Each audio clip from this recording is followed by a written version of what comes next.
Boswell's Life of Johnson. By James Boswell. Phillips Brooks once told the boys at Exeter that in reading biography three men meet one another in close intimacy, the subject of the biography, the author, and the reader. Of the three the most interesting is, of course, the man about whom the book is written. The most privileged is the reader, who is thus allowed to live familiarly with an eminent man. Least regarded of the three is the author.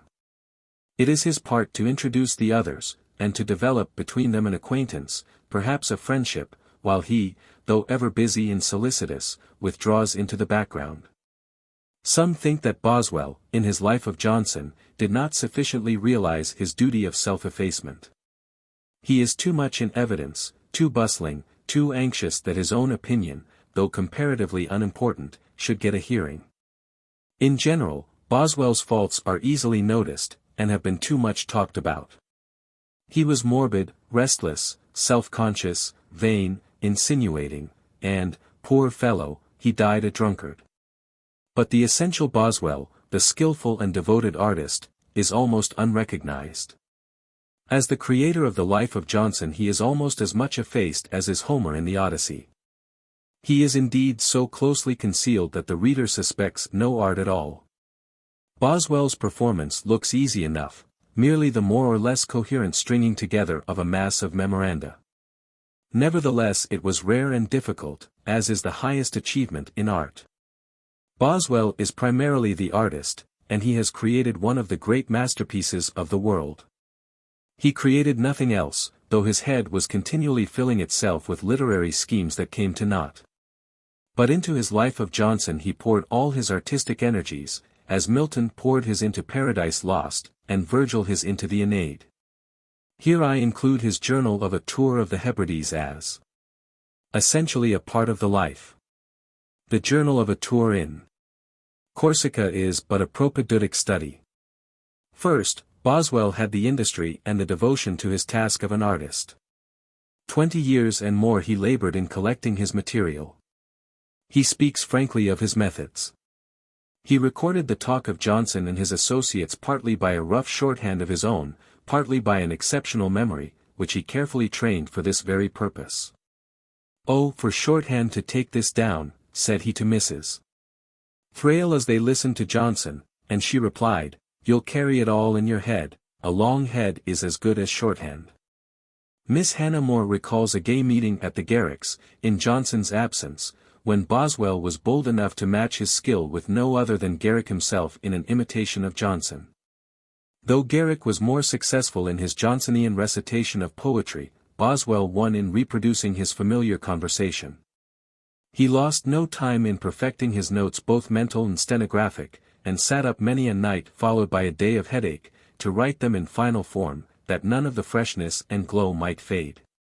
The sheer labor of this process, not to mention the difficulty, can be measured only by one who attempts a similar feat. Let him try to report the best conversation of a lively evening, following its course, preserving its point, differentiating sharply the traits of the participants, keeping the style, idiom, and exact words of each. Let him reject all parts of it, however diverting, of which the charm and force will evaporate with the occasion, and retain only that which will be as amusing, significant, and lively as ever at the end of 100, or, for all that we can see, 1,000 years. He will then, in some measure, realize the difficulty of Boswell's performance. When his work appeared Boswell himself said, "The stretch of mind and prompt assiduity by which so many conversations are preserved, I myself, at some distance of time, contemplate with wonder."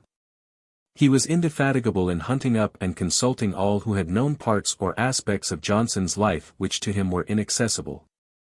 He mentions all told more than 50 names of men and women whom he consulted for information, to which number many others should be added of those who gave him nothing that he could use.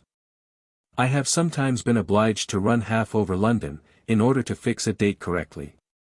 He agonized over his work with the true devotion of an artist. "You cannot imagine," he says, "what labor, what perplexity, what vexation I have endured in arranging a prodigious multiplicity of materials, in supplying omissions, in searching for papers buried in different masses, and all this besides the exertion of composing and polishing.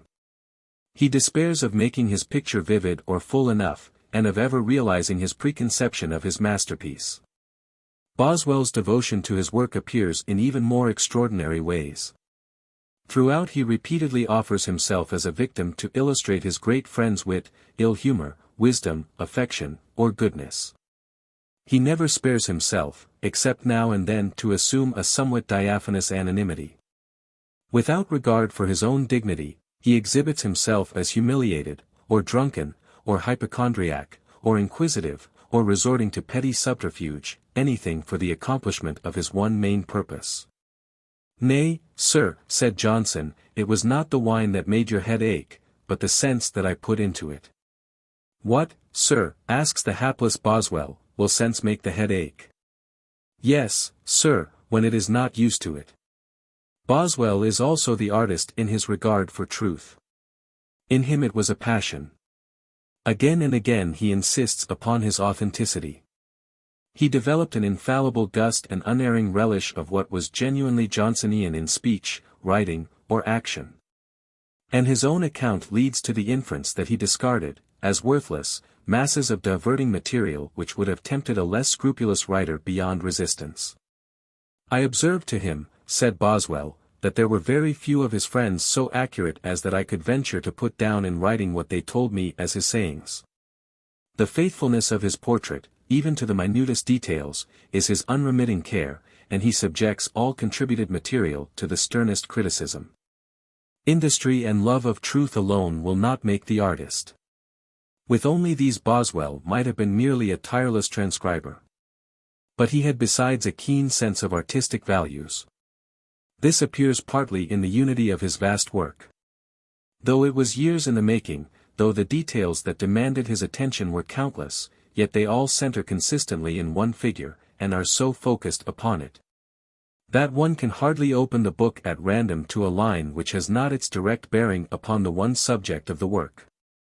Nor is the unity of the book that of an undeviating narrative in chronological order of one man's life, it grows rather out of a single dominating personality exhibited in all the vicissitudes of a manifold career.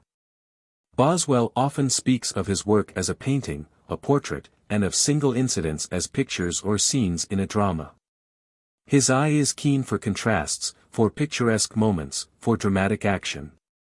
While it is always the same Johnson whom he makes the central figure, he studies to shift the background, the interlocutors, the light and shade, in search of new revelations and effects. He presents a succession of many scenes, exquisitely wrought, of Johnson amid widely various settings of 18th-century England. And subject and setting are so closely allied that each borrows charm and emphasis from the other. Let the devoted reader of Boswell ask himself what glamour would fade from the Church of St. Clement Danes, from the Mitre, from Fleet Street, the Oxford coach, and Lichfield, if the burly figure were withdrawn from them. Or what charm and illumination, of the man himself would have been lost apart from these settings. It is the unseen hand of the artist Boswell that has wrought them inseparably into this reciprocal effect. The single scenes and pictures which Boswell has given us will all of them bear close scrutiny for their precision, their economy of means, their lifelikeness, their artistic effect. None was wrought more beautifully, nor more ardently, than that of Johnson's interview with the king.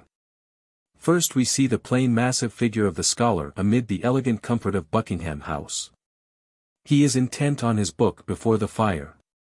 Then the approach of the king, lighted on his way by Mr. Barnard with candles caught from a table. Their entrance by a private door, with Johnson's unconscious absorption, his sudden surprise, his starting up, his dignity, the king's ease with him, their conversation, in which the king courteously draws from Johnson knowledge of that in which Johnson is expert, Johnson's manly bearing and voice throughout, all is set forth with the unadorned vividness and permanent effect which seem artless enough, but which are characteristic of only the greatest art. Boswell's Life of Johnson is further a masterpiece of art in that it exerts the vigorous energy of a masterpiece, an abundance of what, for want of a better word, we call personality.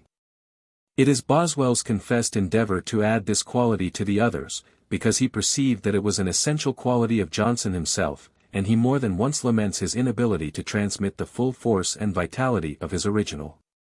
Besides artistic perception and skill, it required in him admiration and enthusiasm to seize this characteristic and impart it to his work. His admiration he confesses unashamed, "I said I worshipped him. I cannot help worshipping him, he is so much superior to other men." He studied his subject intensely. "During all the course of my long intimacy with him, my respectful attention never abated." Upon such intensity and such ardor and enthusiasm depend the energy and animation of his portrait. But it exhibits other personal qualities than these, which, if less often remarked, are at any rate unconsciously enjoyed. Boswell had great social charm. His friends are agreed upon his liveliness and good nature. Johnson called him clubbable, the best travelling companion in the world, one Scotchman who is cheerful, a man whom everybody likes, a man who I believe never left a house without leaving a wish for his return. His vivacity, his love of fun, his passion for good company and friendship, his sympathy, his amiability, which made him acceptable everywhere, have mingled throughout with his own handiwork, and cause it to radiate a kind of genial warmth. This geniality it may be which has attracted so many readers to the book. They find themselves in good company, in a comfortable, pleasant place, agreeably stimulated with wit and fun, and cheered with friendliness. They are loath to leave it, and would ever enter it again. This rare charm the book owes in large measure to its creator. The alliance of author with subject in Boswell's Johnson is one of the happiest and most sympathetic the world has known. So close is it that one cannot easily discern what great qualities the work owes to each. While it surely derives more of its excellence than is commonly remarked from the art of Boswell, its greatness after all is ultimately that of its subject. The noble qualities of Johnson have been well discerned by Carlyle, and his obvious peculiarities and prejudices somewhat magnified and distorted in Macaulay's brilliant refractions. One quality only shall I dwell upon, though that may be the sum of all the rest. Johnson had a supreme capacity for human relationship. In him this capacity amounted to genius. In all respects he was of great stature. His contemporaries called him a colossus, the literary Goliath, the giant, the great Cham of literature, a tremendous companion. His frame was majestic, he strode when he walked, and his physical strength and courage were heroic. His mode of speaking was very impressive, his utterance deliberate and strong. His conversation was compared to an antique statue, where every vein and muscle is distinct and bold. From boyhood throughout his life his companions naturally deferred to him, and he dominated them without effort. But what overcame the harshness of this autocracy, and made it reasonable, was the largeness of a nature that loved men and was ever hungry for knowledge of them. "Sir," said he, "I look upon every day lost in which I do not make a new acquaintance." And again, "Why, sir, I am a man of the world. I live in the world, and I take, in some degree, the color of the world as it moves along." Thus he was a part of all that he met, a central figure in his time, with whose opinion one must reckon in considering any important matter of his day. His love of London is but a part of his hunger for men. The happiness of London is not to be conceived but by those who have been in it. Why, sir, you find no man at all intellectual who is willing to leave London. No, sir, when a man is tired of London, he is tired of life. For there is in London all that life can afford. As he loved London, so he loved a tavern for its sociability. Sir, there is nothing which has yet been contrived by man, by which so much happiness is produced as by a good tavern. A tavern chair is the throne of human felicity. Personal words are often upon his lips, such as love and hate, and vast is the number, range, and variety of people who at one time or another had been in some degree personally related with him, from Bet Flint and his black servant Francis, to the adored Duchess of Devonshire and the King himself. To no one who passed a word with him was he personally indifferent. Even fools received his personal attention. Said one, "But I don't understand you, sir." "Sir, I have found you an argument." "I am not obliged to find you an understanding." "Sir, you are irascible," said Boswell, "you have no patience with folly or absurdity." But it is in Johnson's capacity for friendship that his greatness is specially revealed. Keep your friendships in good repair. As the old friends disappeared, new ones came to him. For Johnson seems never to have sought out friends. He was not a common mixer. He stooped to no devices for the sake of popularity. He pours only scorn upon the lack of mind and conviction which is necessary to him who is everybody's friend. His friendships included all classes and all ages. He was a great favorite with children, and knew how to meet them, from little 4-month-old Veronica Boswell to his godchild Jane Langton. "Sir," said he, "I love the acquaintance of young people. Young men have more virtue than old men. They have more generous sentiments in every respect." At 68 he said, "I value myself upon this, that there is nothing of the old man in my conversation."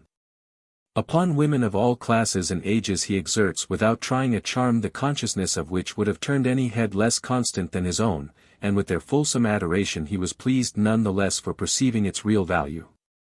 But the most important of his friendships developed between him and such men of genius as Boswell, David Garrick, Oliver Goldsmith, Sir Joshua Reynolds, and Edmund Burke.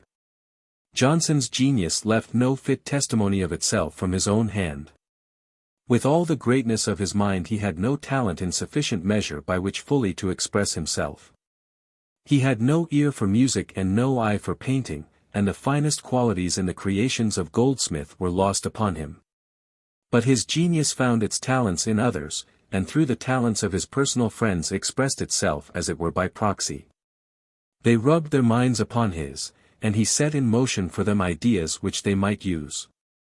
But the intelligence of genius is profounder and more personal than mere ideas. It has within it something energetic, expansive, propulsive from mind to mind, perennial, yet steady and controlled. And it was with such force that Johnson's almost superhuman personality inspired the art of his friends. Of this they were in some degree aware. Reynolds confessed that Johnson formed his mind, and brushed from it a great deal of rubbish. Gibbon called Johnson Reynolds' oracle. In one of his discourses Sir Joshua, mindful no doubt of his own experience, recommends that young artists seek the companionship of such a man merely as a tonic to their art. Boswell often testifies to the stimulating effect of Johnson's presence. Once he speaks of an animating blaze of eloquence, which roused every intellectual power in me to the highest pitch. And again of the full glow of Johnson's conversation, in which he felt himself elevated as if brought into another state of being. He says that all members of Johnson's school are distinguished for a love of truth and accuracy which they would not have possessed in the same degree if they had not been acquainted with Johnson. He quotes Johnson at length and repeatedly as the author of his own large conception of biography. He was Goldsmith's great master, Garrick feared his criticism, and one cannot but recognize the power of Johnson's personality in the increasing intelligence and consistency of Garrick's interpretations. In the growing vigor and firmness of Goldsmith's stroke, in the charm, finality, and exuberant life of Sir Joshua's portraits. And above all in the skill, truth, brilliance, and lifelike spontaneity of Boswell's art. It is in such works as these that we shall find the real Johnson, and through them that he will exert the force of his personality upon us. Biography is the literature of realized personality, of life as it has been lived, of actual achievements or shortcomings, of success or failure. It is not imaginary and embellished, not what might be or might have been, not reduced to prescribed or artificial forms, but it is the unvarnished story of that which was delightful, disappointing, possible, or impossible. In a life spent in this world. In this sense it is peculiarly the literature of truth and authenticity.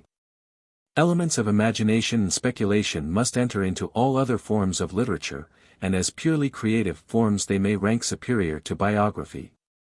But in each case it will be found that their authenticity, their right to our attention and credence, ultimately rests upon the biographical element which is basic in them, that is, upon what they have derived by observation and experience from a human life seriously lived. Biography contains this element in its purity. For this reason it is more authentic than other kinds of literature, and more relevant. The thing that most concerns me, the individual, whether I will or no, is the management of myself in this world. The fundamental and essential conditions of life are the same in any age, however the adventitious circumstances may change. The beginning and the end are the same, the average length the same, the problems and the prize the same. How, then, have others managed, both those who failed and those who succeeded, or those, in far greatest number, who did both?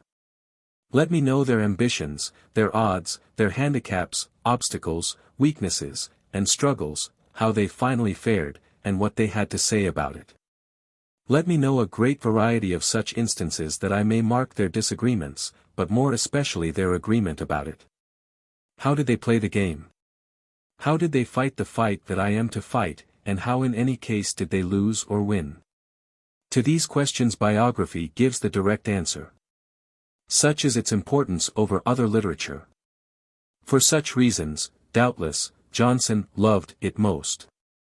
For such reasons the book which has been most cherished and revered for well nigh 2,000 years is a biography. Biography, then, is the chief textbook in the art of living, and preeminent in its kind is the life of Johnson. Here is the instance of a man who was born into a life stripped of all ornament and artificiality. His equipment in mind and stature was Olympian, but the odds against him were proportionate to his powers. Without fear or complaint, without boast or noise, he fairly joined issue with the world and overcame it. He scorned circumstance, and laid bare the unvarying realities of the contest. He was ever the sworn enemy of speciousness, of nonsense, of idle and insincere speculation, of the mind that does not take seriously the duty of making itself up, of neglect in the gravest consideration of life. He insisted upon the rights and dignity of the individual man, and at the same time upon the vital necessity to him of reverence and submission, and no man ever more beautifully illustrated their interdependence and their exquisite combination in a noble nature. Boswell's Johnson is consistently and primarily the life of one man. Incidentally it is more, for through it one is carried from his own present limitations into a spacious and genial world. The reader there meets a vast number of people, men, women, children, nay even animals, from George III down to the cat Hodge. By the author's magic each is alive, and the reader mingles with them as with his acquaintances. It is a varied world, and includes the smoky and swarming courts and highways of London, its stately drawing rooms, its cheerful inns, its shops and markets.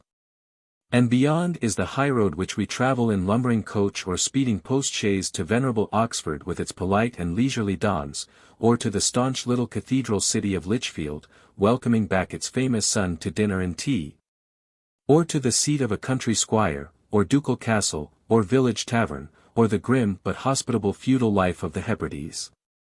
And wherever we go with Johnson there is the lively traffic in ideas, lending vitality and significance to everything about him. A part of education and culture is the extension of one's narrow range of living to include wider possibilities or actualities, such as may be gathered from other fields of thought, other times, other men. In short, to use a Johnsonian phrase, it is multiplicity of consciousness. There is no book more effective through long familiarity to such extension and such multiplication than Boswell's Life of Johnson. It adds a new world to one's own, it increases one's acquaintance among people who think, it gives intimate companionship with a great and friendly man. The Life of Johnson is not a book on first acquaintance to be read through from the first page to the end. No, sir, do you read books through? Asked Johnson. His way is probably the best one of undertaking this book. Open at random, read here and there, forward and back, wholly according to inclination, follow the practice of Johnson and all good readers, of tearing the heart out of it. In this way you most readily come within the reach of its charm and power. Then, not content with a part, seek the unabridged whole, and grow into the infinite possibilities of it. But the supreme end of education, we are told, is expert discernment in all things, the power to tell the good from the bad, the genuine from the counterfeit, and to prefer the good and the genuine to the bad and the counterfeit. This is the supreme end of the talk of Socrates, and it is the supreme end of the talk of Johnson. My dear friend, said he, clear your mind of cant, don't think foolishly. The effect of long companionship with Boswell's Johnson is just this.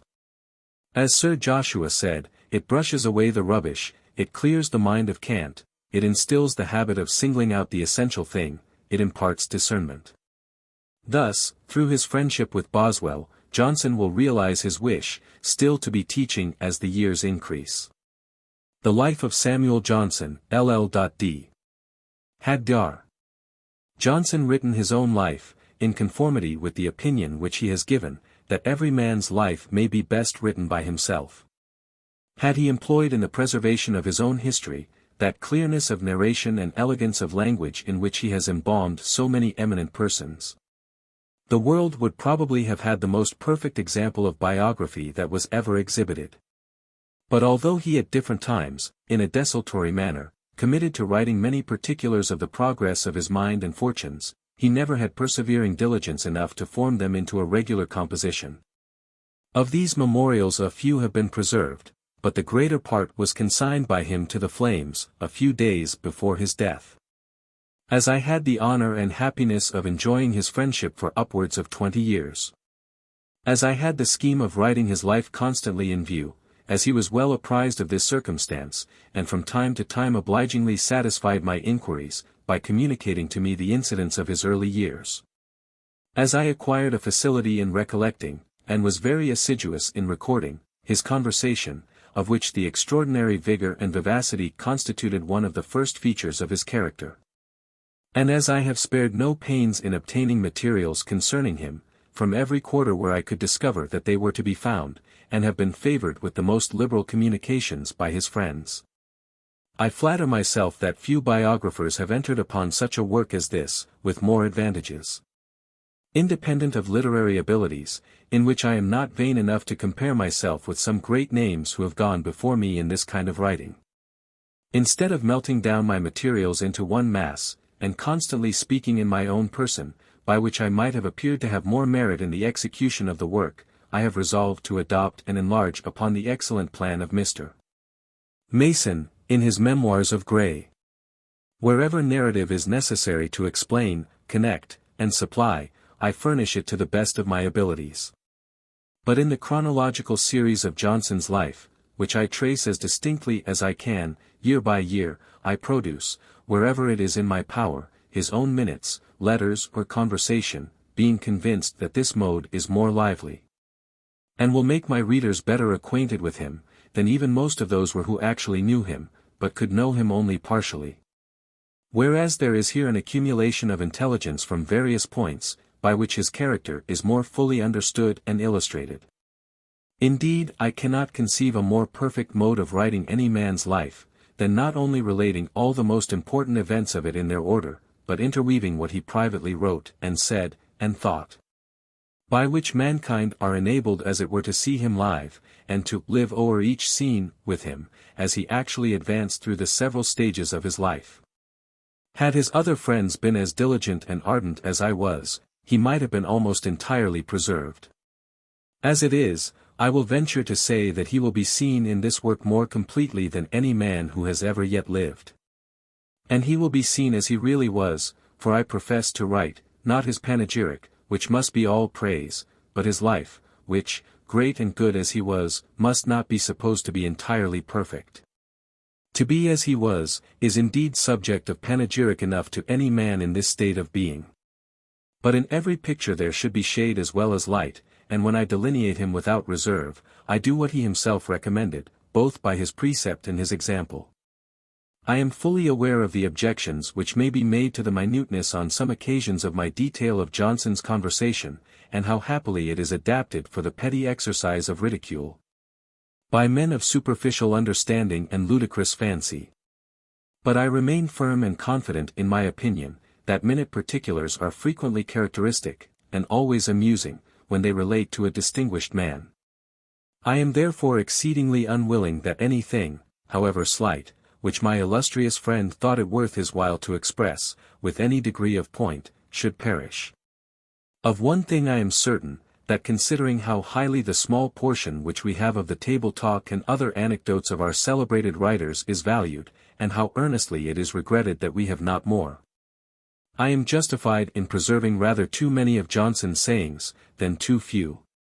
Especially as from the diversity of dispositions it cannot be known with certainty beforehand, whether what may seem trifling to some, and perhaps to the collector himself, may not be most agreeable to many. And the greater number that an author can please in any degree, the more pleasure does there arise to a benevolent mind. Samuel Johnson was born at Lichfield, in Staffordshire, on the 18th of September, N.S., 1709. And his initiation into the Christian Church was not delayed, for his baptism is recorded, in the register of St. Mary's Parish in that city, to have been performed on the day of his birth. His father is there styled gentleman, a circumstance of which an ignorant panegyrist has praised him for not being proud. When the truth is, that the appellation of gentleman, though now lost in the indiscriminate assumption of esquire, was commonly taken by those who could not boast of gentility. His father was Michael Johnson, a native of Derbyshire, of obscure extraction, who settled in Lichfield as a bookseller and stationer. His mother was Sarah Ford, descended of an ancient race of substantial yeomanry in Warwickshire. They were well advanced in years when they married, and never had more than 2 children, both sons. Samuel, their firstborn, who lived to be the illustrious character whose various excellence I am to endeavor to record, and Nathaniel, who died in his 25th year. Mr. Michael Johnson was a man of a large and robust body, and of a strong and active mind. Yet, as in the most solid rocks veins of unsound substance are often discovered, there was in him a mixture of that disease, the nature of which eludes the most minute inquiry, though the effects are well known to be a weariness of life. An unconcern about those things which agitate the greater part of mankind, and a general sensation of gloomy wretchedness. From him then his son inherited, with some other qualities, a vile melancholy, which in his too strong expression of any disturbance of the mind, made him mad all his life, at least not sober. Michael was, however, forced by the narrowness of his circumstances to be very diligent in business, not only in his shop, but by occasionally resorting to several towns in the neighborhood, some of which were at a considerable distance from Lichfield. At that time booksellers' shops in the provincial towns of England were very rare, so that there was not one even in Birmingham, in which town old Mr. Johnson used to open a shop every market day.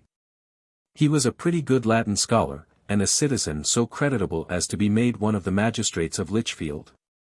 And, being a man of good sense, and skill in his trade, he acquired a reasonable share of wealth, of which however he afterwards lost the greatest part, by engaging unsuccessfully in a manufacture of parchment.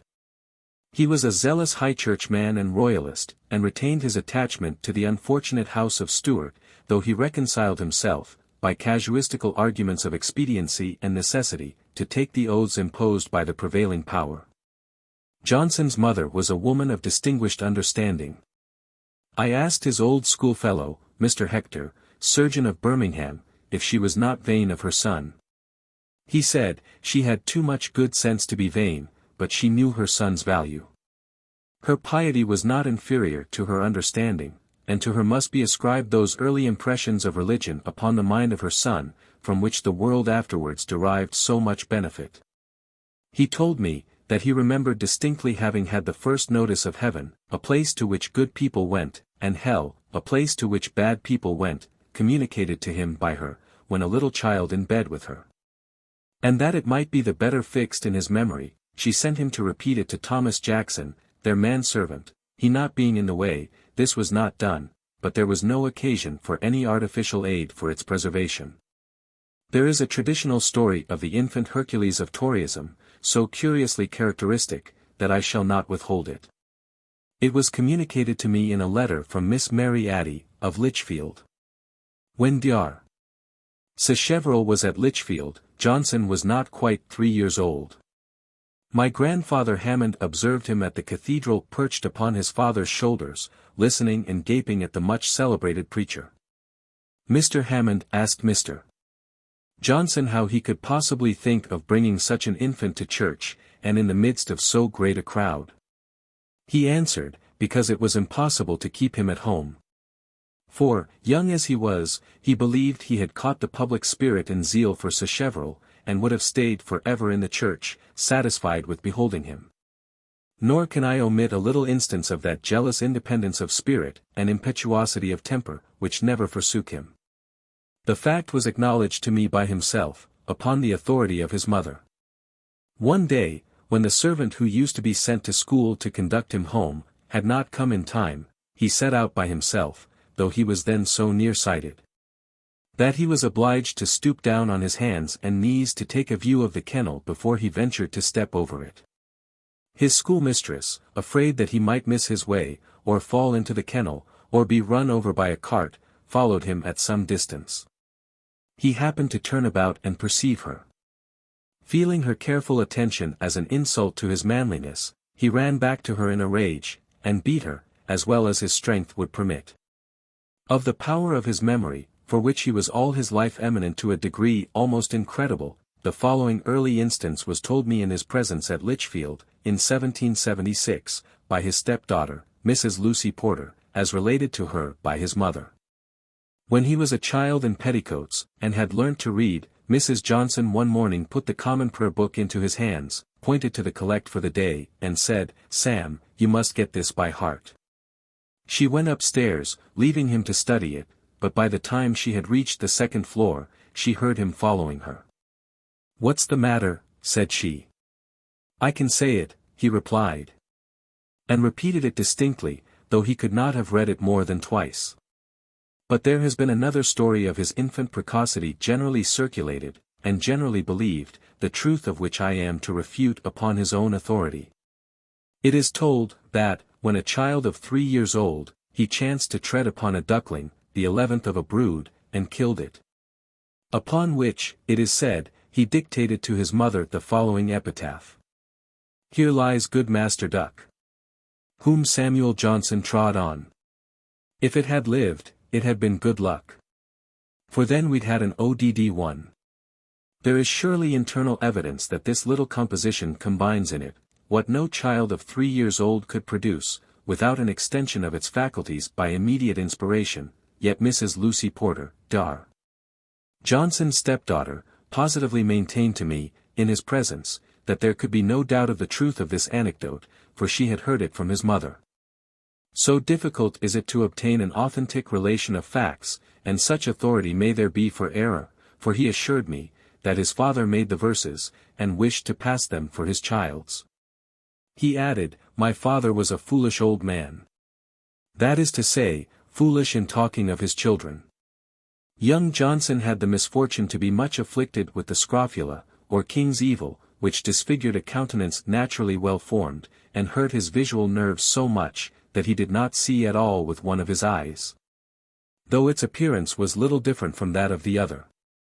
There is amongst his prayers, one inscribed, when my eye was restored to its use, which ascertains a defect that many of his friends knew he had, though I never perceived it.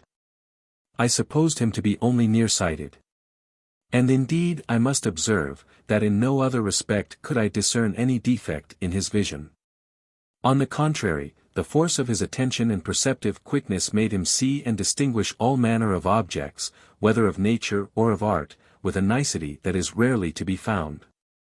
When he and I were travelling in the Highlands of Scotland, and I pointed out to him a mountain which I observed resembled a cone, he corrected my inaccuracy, by shewing me, that it was indeed pointed at the top, but that one side of it was larger than the other. And the ladies with whom he was acquainted agree, that no man was more nicely and minutely critical in the elegance of female dress.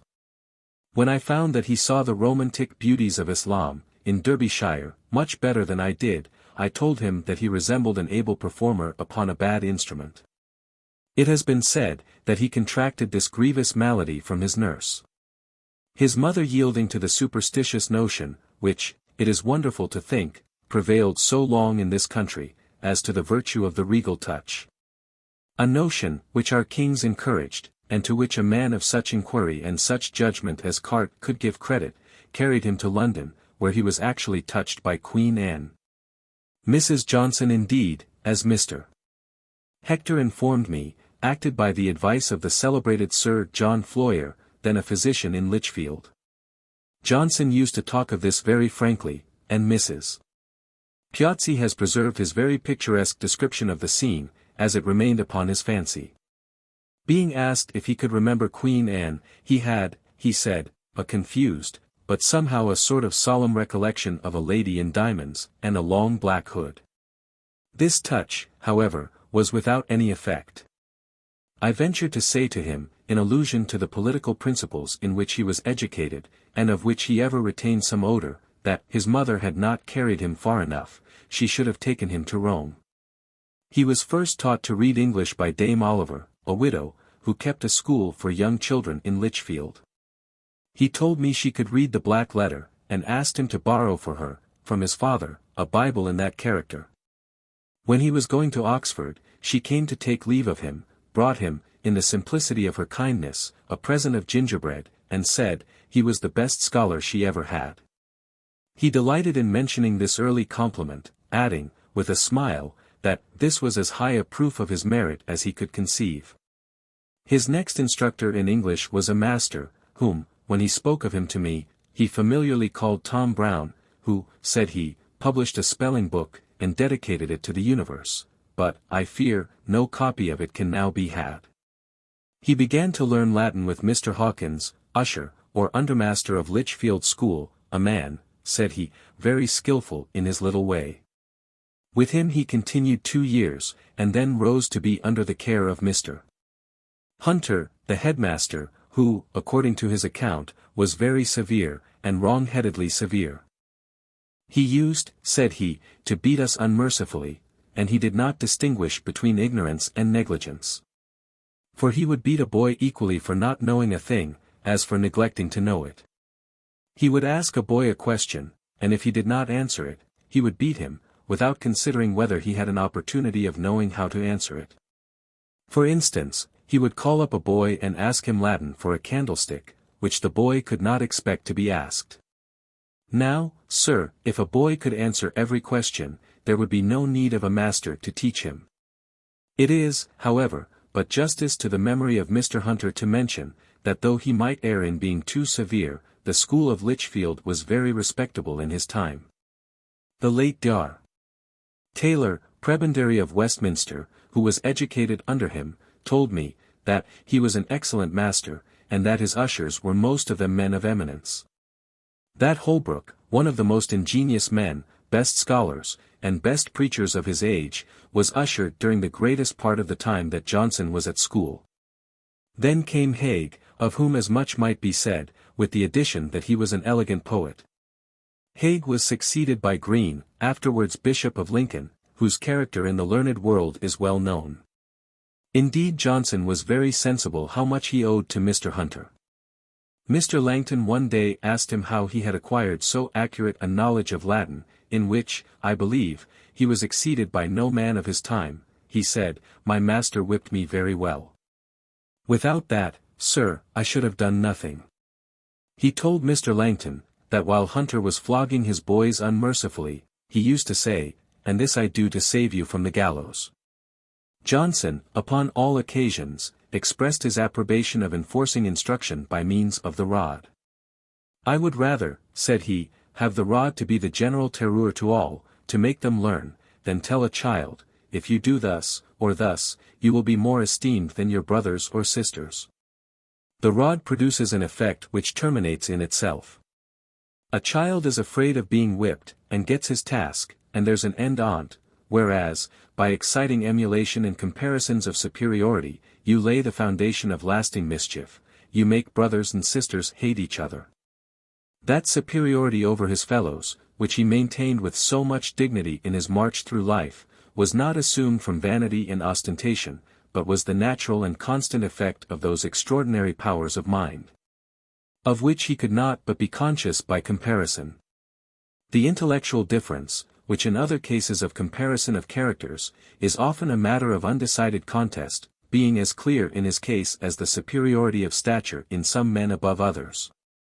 Johnson did not strut or stand on tiptoe. He only did not stoop. From his earliest years his superiority was perceived and acknowledged. He was from the beginning, Greek text omitted, a king of men. His schoolfellow, Mr. Hector, has obligingly furnished me with many particulars of his boyish days, and assured me that he never knew him corrected at school, but for talking and diverting other boys from their business. He seemed to learn by intuition. For though indolence and procrastination were inherent in his constitution, whenever he made an exertion he did more than any one else. His favorites used to receive very liberal assistance from him. And such was the submission and deference with which he was treated, such the desire to obtain his regard, that 3 of the boys, of whom Mr. Hector was sometimes one, used to come in the morning as his humble attendants, and carry him to school. One in the middle stooped, while he sat upon his back, and one on each side supported him, and thus he was borne triumphant. Such a proof of the early predominance of intellectual vigor is very remarkable, and does honor to human nature. Talking to me once himself of his being much distinguished at school, he told me, they never thought to raise me by comparing me to any one, they never said, Johnson is as good a scholar as such a one. But such a one is as good a scholar as Johnson, and this was said but of one, but of Lowe, and I do not think he was as good a scholar. He discovered a great ambition to excel, which roused him to counteract his indolence. He was uncommonly inquisitive, and his memory was so tenacious, that he never forgot anything that he either heard or read. Mr. Hector remembers having recited to him 18 verses, which, after a little pause, he repeated verbatim, varying only one epithet, by which he improved the line. He never joined with the other boys in their ordinary diversions, his only amusement was in winter, when he took a pleasure in being drawn upon the ice by a boy barefooted, who pulled him along by a garter fixed round him. No very easy operation, as his size was remarkably large. His defective sight, indeed, prevented him from enjoying the common sports, and he once pleasantly remarked to me, how wonderfully well he had contrived to be idle without them. Mr. Hector relates, that he could not oblige him more than by sauntering away the hours of vacation in the fields, during which he was more engaged in talking to himself than to his companion. Dr. Percy, the Bishop of Dromore, who was long intimately acquainted with him, and has preserved a few anecdotes concerning him, regretting that he was not a more diligent collector, informs me that, when a boy he was immoderately fond of reading romances of chivalry, and he retained his fondness for them through life. So that, adds his lordship, spending part of a summer at my parsonage house in the country, he chose for his regular reading the old Spanish romance of Felixmarte of Hircania, in folio, which he read quite through. Yet I have heard him attribute to these extravagant fictions that unsettled turn of mind which prevented his ever fixing in any profession. 1725, Itot. 16. After having resided for some time at the house of his uncle, Cornelius Ford, Johnson was, at the age of 15, removed to the school of Stourbridge, in Worcestershire, of which Mr. Wentworth was then master. This step was taken by the advice of his cousin, the Reverend Mr. Ford, a man in whom both talents and good dispositions were disgraced by licentiousness, but who was a very able judge of what was right. At this school he did not receive so much benefit as was expected. It has been said, that he acted in the capacity of an assistant to Mr. Wentworth, in teaching the younger boys. Mr. Wentworth, he told me, was a very able man, but an idle man, and to me very severe, but I cannot blame him much. I was then a big boy, he saw I did not reverence him, and that he should get no honor by me. I had brought enough with me, to carry me through, and all I should get at his school would be ascribed to my own labor, or to my former master. Yet he taught me a great deal. He thus discriminated, to Dr. Percy, Bishop of Dromore, his progress at his 2 grammar schools. At one, I learnt much in the school, but little from the master, in the other, I learnt much from the master, but little in the school. He remained at Stourbridge little more than a year, and then returned home, where he may be said to have loitered, for 2 years, in a state very unworthy his uncommon abilities. He had already given several proofs of his poetical genius, both in his school exercises and in other occasional compositions. He had no settled plan of life, nor looked forward at all, but merely lived from day to day. Yet he read a great deal in a desultory manner, without any scheme of study, as chance threw books in his way, and inclination directed him through them. He used to mention one curious instance of his casual reading, when but a boy. Having imagined that his brother had hid some apples behind a large folio upon an upper shelf in his father's shop, he climbed up to search for them.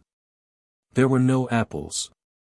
But the large folio proved to be Petrarch, whom he had seen mentioned in some preface, as one of the restorers of learning. His curiosity having been thus excited, he sat down with avidity, and read a great part of the book. What he read during these 2 years, he told me, was not works of mere amusement, not voyages and travels, but all literature, sir, all ancient writers, all manly, though but little Greek, only some of Anacreon and Hesiod. But in this irregular manner, added he, I had looked into a great many books, which were not commonly known at the universities, where they seldom read any books but what are put into their hands by their tutors, so that when I came to Oxford, Dr.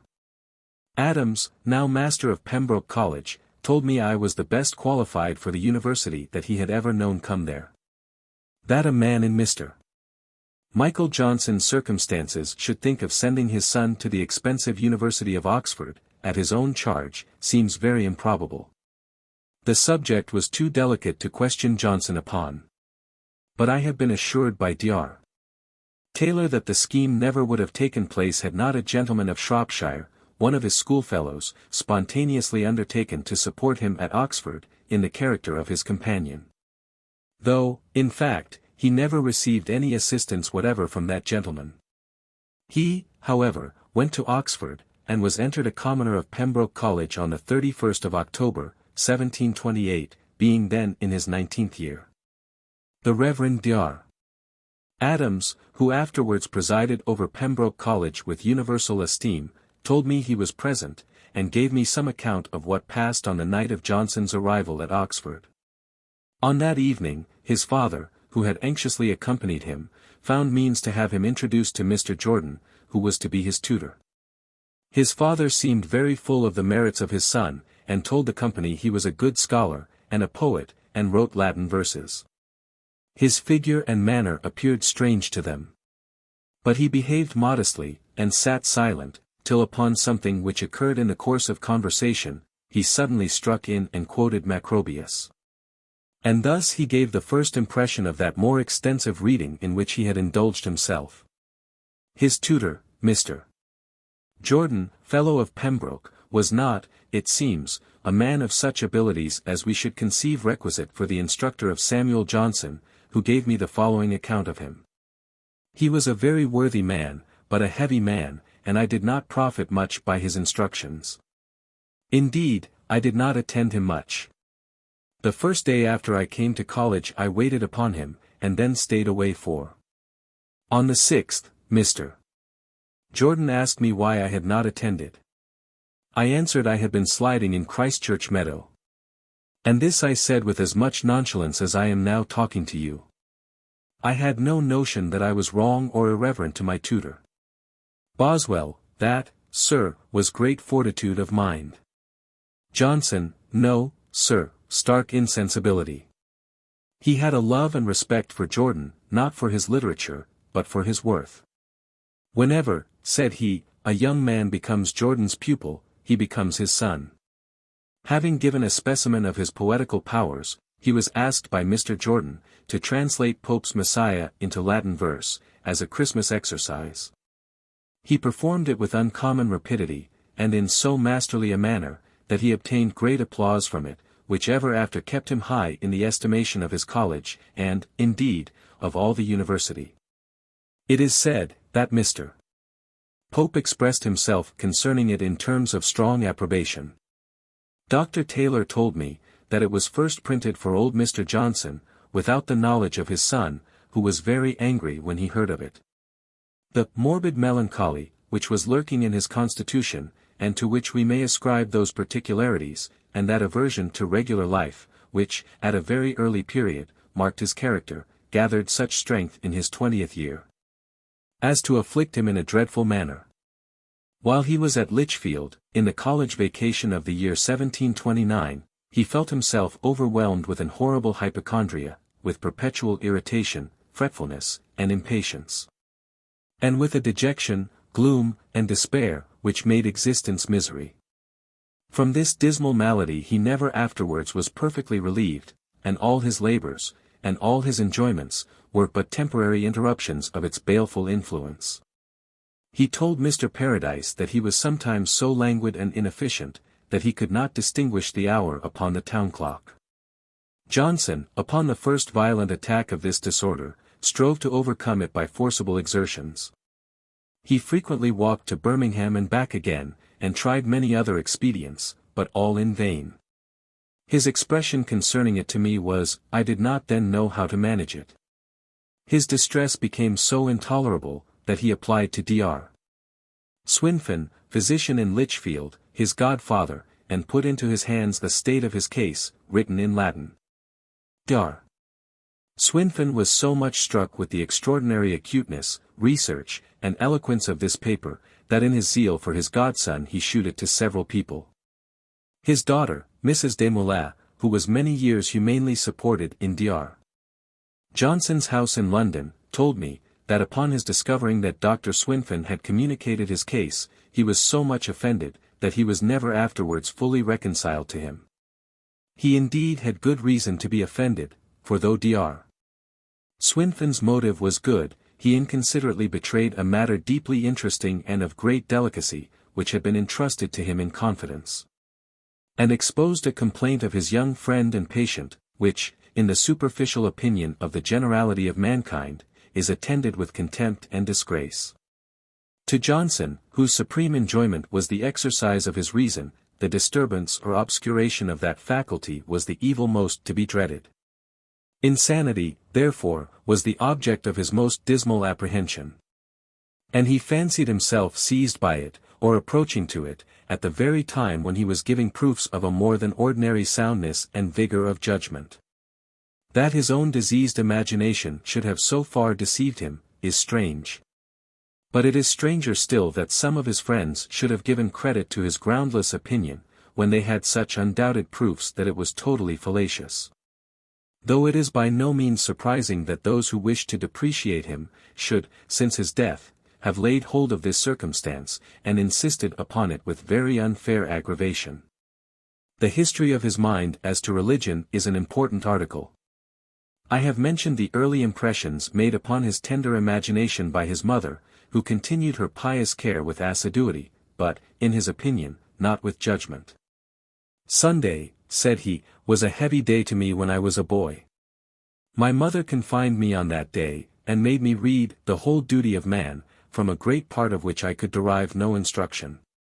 When, for instance, I had read the chapter on theft, which from my infancy I had been taught was wrong, I was no more convinced that theft was wrong than before, so there was no accession of knowledge. A boy should be introduced to such books, by having his attention directed to the arrangement, to the style, and other excellencies of composition, that the mind being thus engaged by an amusing variety of objects, may not grow weary." He communicated to me the following particulars upon the subject of his religious progress. "I fell into an inattention to religion, or an indifference about it, in my 9th year. The church at Lichfield, in which we had a seat, wanted reparation, so I was to go and find a seat in other churches, and having bad eyes, and being awkward about this, I used to go and read in the fields on Sunday. This habit continued till my 14th year, and still I find a great reluctance to go to church. I then became a sort of lax talker against religion, for I did not much think against it. And this lasted till I went to Oxford, where it would not be suffered. When at Oxford, I took up Law's serious call to a holy life, expecting to find it a dull book, as such books generally are, and perhaps to laugh at it. But I found Law quite an overmatch for me, and this was the first occasion of my thinking in earnest of religion, after I became capable of rational inquiry. From this time forward religion was the predominant object of his thoughts. Though, with the just sentiments of a conscientious Christian, he lamented that his practice of its duties fell far short of what it ought to be. The particular course of his reading while at Oxford, and during the time of vacation which he passed at home, cannot be traced. Enough has been said of his irregular mode of study. He told me that from his earliest years he loved to read poetry, but hardly ever read any poem to an end, that he read Shakespeare at a period so early, that the speech of the ghost in Hamlet terrified him when he was alone. That Horace's odes were the compositions in which he took most delight, and it was long before he liked his epistles and satires. He told me what he read solidly at Oxford was Greek. Not the Grecian historians, but Homer and Euripides, and now and then a little epigram, that the study of which he was the most fond was metaphysics, but he had not read much, even in that way. I always thought that he did himself injustice in his account of what he had read, and that he must have been speaking with reference to the vast portion of study which is possible, and to which a few scholars in the whole history of literature have attained. For when I once asked him whether a person, whose name I have now forgotten, studied hard, he answered, "No, sir, I do not believe he studied hard. I never knew a man who studied hard." I conclude, indeed, from the effects, that some men have studied hard, as Bentley and Clark. Trying him by that criterion upon which he formed his judgment of others, we may be absolutely certain, both from his writings and his conversation, that his reading was very extensive. Dr. Adam Smith, than whom few were better judges on this subject, once observed to me that Johnson knew more books than any man alive. He had a peculiar facility in seizing at once what was valuable in any book, without submitting to the labor of perusing it from beginning to end. He had, from the irritability of his constitution, at all times, an impatience and hurry when he either read or wrote. A certain apprehension, arising from novelty, made him write his first exercise at college twice over. But he never took that trouble with any other composition, and we shall see that his most excellent works were struck off at a heat, with rapid exertion. No man had a more ardent love of literature, or a higher respect for it than Johnson. His apartment in Pembroke College was that upon the second floor, over the gateway. The enthusiasts of learning will ever contemplate it with veneration. One day, while he was sitting in it quite alone, Dr. Panting, then master of the college, whom he called a fine Jacobite fellow, overheard him uttering this soliloquy in his strong, emphatic voice: "Well, I have a mind to see what is done in other places of learning. I'll go and visit the universities abroad. I'll go to France and Italy. I'll go to Padua. And I'll mind my business. For an Athenian blockhead is the worst of all blockheads." Dr. Adams told me that Johnson, while he was at Pembroke College, was caressed and loved by all about him, was a gay and frolicsome fellow, and passed there the happiest part of his life. But this is a striking proof of the fallacy of appearances, and how little any of us know of the real internal state even of those whom we see most frequently, for the truth is, that he was then depressed by poverty, and irritated by disease. When I mentioned to him this account as given me by Dr. Adams, he said, "Ah, sir, I was mad and violent. It was bitterness which they mistook for frolic. I was miserably poor, and I thought to fight my way by my literature and my wit. So I disregarded all power and all authority." The Bishop of Dromore observes in a letter to me, "The pleasure he took in vexing the tutors and fellows has been often mentioned.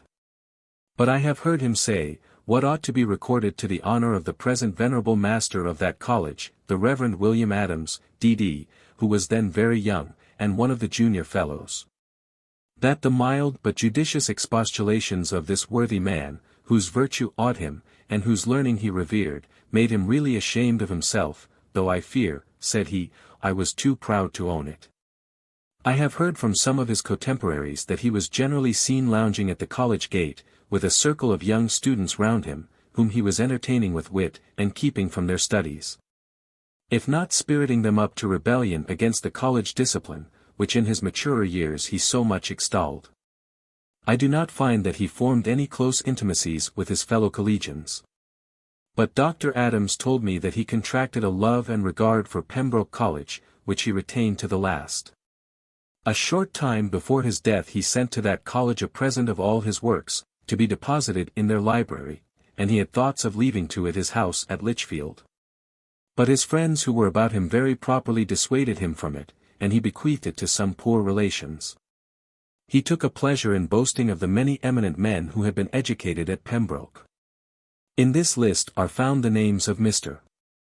Hawkins the poetry professor, Mr. Shenstone, Sir William Blackstone, and others, not forgetting the celebrated popular preacher, Mr. George Whitefield, of whom, though Dr. Johnson did not think very highly, it must be acknowledged that his eloquence was powerful, his views pious and charitable, his assiduity almost incredible, and, that since his death, the integrity of his character has been fully vindicated. Being himself a poet, Johnson was peculiarly happy in mentioning how many of the sons of Pembroke were poets, adding, with a smile of sportive triumph, "Sir, we are a nest of singing birds."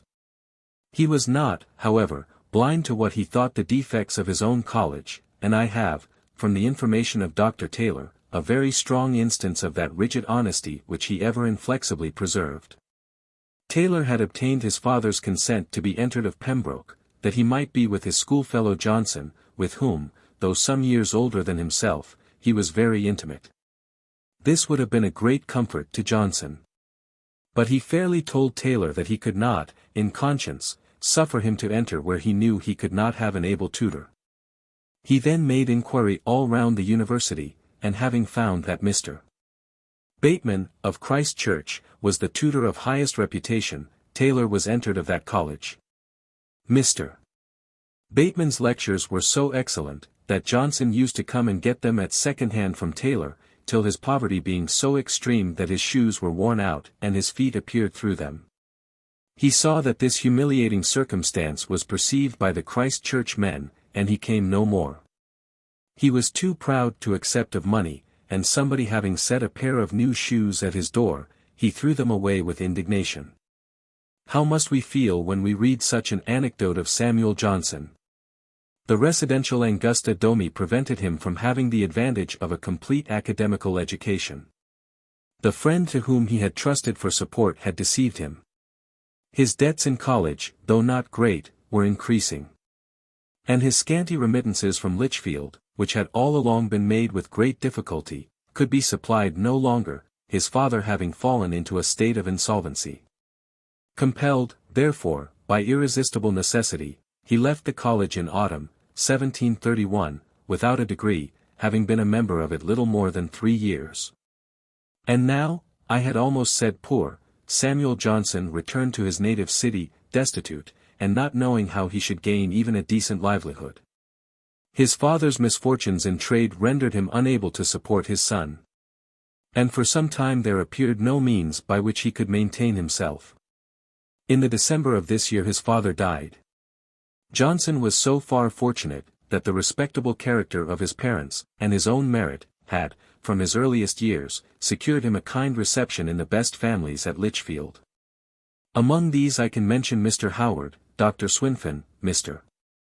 Simpson, Mr. Levitt, Captain Garrick, father of the great ornament of the British stage, but above all, Mr. Gilbert Walmsley, Register of the Prerogative Court of Lichfield, whose character, long after his decease, Dr.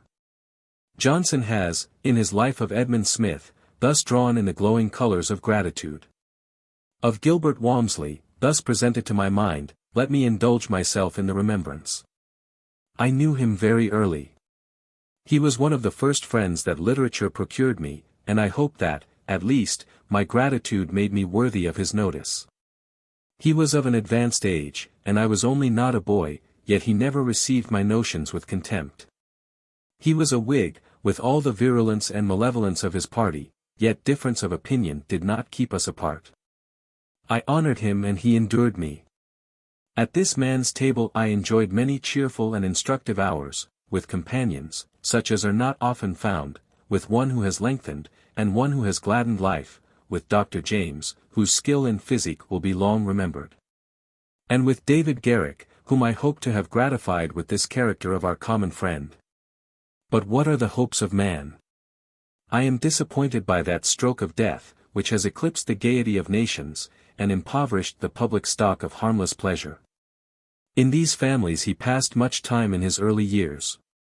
In most of them, he was in the company of ladies, particularly at Mr. Walmsley's, whose wife and sisters-in-law, of the name of Aston, and daughters of a baronet, were remarkable for good breeding. So that the notion which has been industriously circulated and believed, that he never was in good company till late in life, and, consequently had been confirmed in coarse and ferocious manners by long habits, is wholly without foundation. Some of the ladies have assured me, they recollected him well when a young man, as distinguished for his complaisance. In the forlorn state of his circumstances, he accepted of an offer to be employed as usher in the school of Market Bosworth, in Leicestershire, to which it appears, from one of his little fragments of a diary, that he went on foot. On the 16th of July. This employment was very irksome to him in every respect, and he complained grievously of it in his letters to his friend Mr. Hector, who was now settled as a surgeon at Birmingham. The letters are lost, but Mr.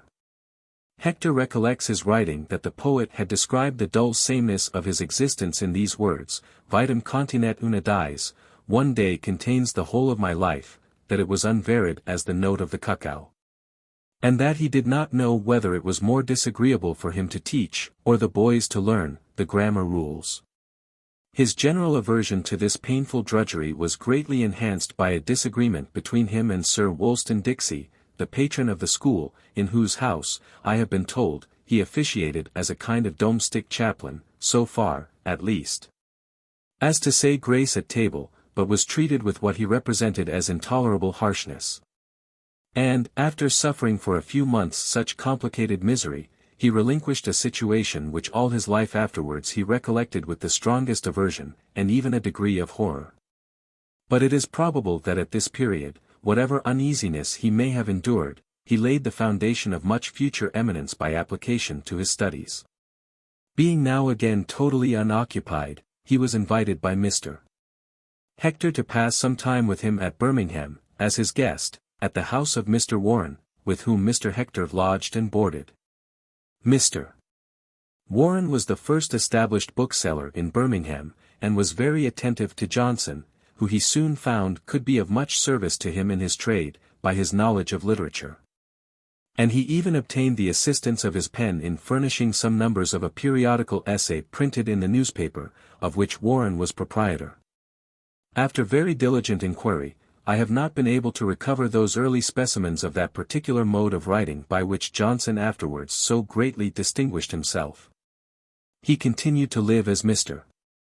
Hector's guest for about 6 months, and then hired lodgings in another part of the town, finding himself as well situated at Birmingham as he supposed he could be anywhere, while he had no settled plan of life, and very scanty means of subsistence. He made some valuable acquaintances there, amongst whom were Mr. Porter, a mercer, whose widow he afterwards married, and Mr. Taylor, who by his ingenuity in mechanical inventions, and his success in trade, acquired an immense fortune.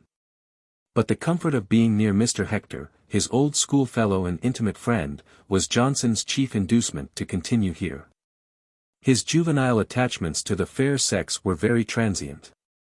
And it is certain that he formed no criminal connection whatsoever. Mr. Hector, who lived with him in his younger days in the utmost intimacy and social freedom, has assured me, that even at that ardent season his conduct was strictly virtuous in that respect. And that though he loved to exhilarate himself with wine, he never knew him intoxicated but once. In a man whom religious education has secured from licentious indulgences, the passion of love, when once it has seized him, is exceedingly strong.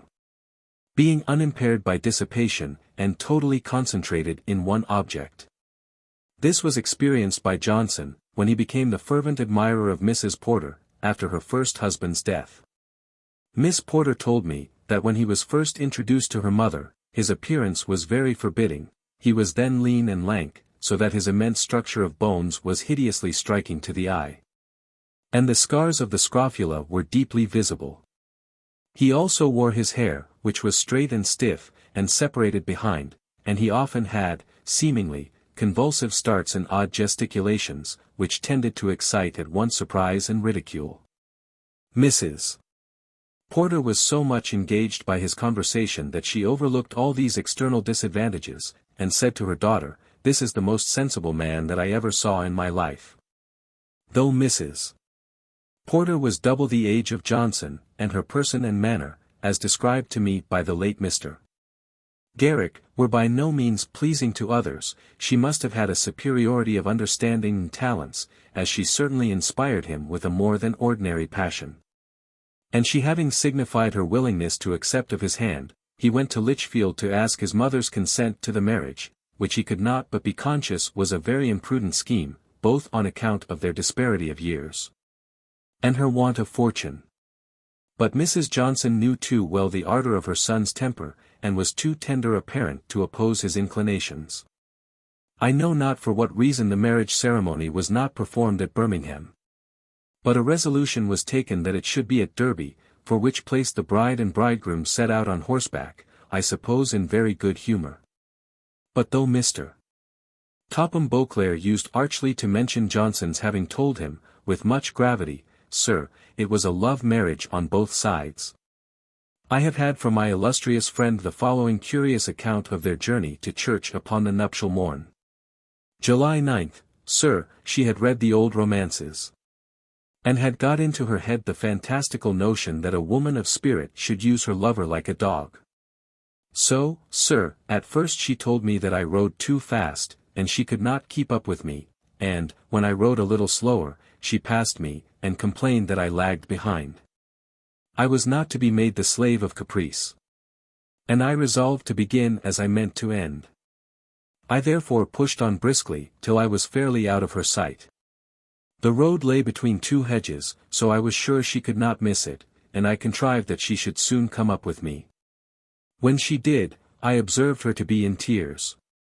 This, it must be allowed, was a singular beginning of connubial felicity. But there is no doubt that Johnson, though he thus shewed a manly firmness, proved a most affectionate and indulgent husband to the last moment of Mrs. Johnson's life, and in his prayers and meditations, we find very remarkable evidence that his regard and fondness for her never ceased, even after her death.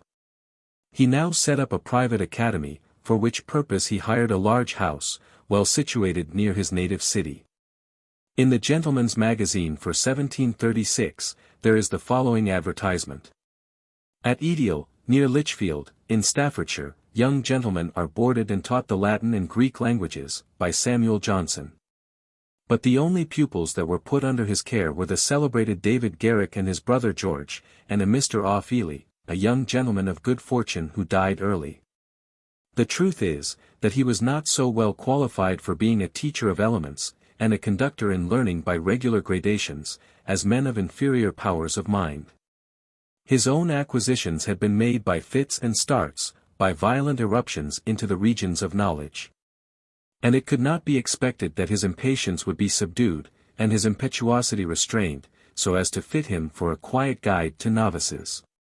Johnson was not more satisfied with his situation as the master of an academy, than with that of the usher of a school. We need not wonder, therefore, that he did not keep his academy above a year and a half. From Mr. Garrick's account he did not appear to have been profoundly reverenced by his pupils. His oddities of manner, and uncouth gesticulations, could not but be the subject of merriment to them. And, in particular, the young rogues used to listen at the door of his bedchamber, and peep through the keyhole, that they might turn into ridicule his tumultuous and awkward fondness for Mrs. Johnson, whom he used to name by the familiar appellation of Teddy or Tetsy, which, like Betty or Betsy, is provincially used as a contraction for Elizabeth, her Christian name, but which to us seems ludicrous when applied to a woman of her age and appearance. Mr. Garrick described her to me as very fat, with a bosom of more than ordinary protuberance, with swelled cheeks of a florid red, produced by thick painting, and increased by the liberal use of cordials. Flaring and fantastic in her dress, and affected both in her speech and her general behavior. I have seen Garrick exhibit her, by his exquisite talent of mimicry, so as to excite the heartiest bursts of laughter. But he, probably, as is the case in all such representations, considerably aggravated the picture. Johnson now thought of trying his fortune in London, the great field of genius and exertion, where talents of every kind have the fullest scope, and the highest encouragement.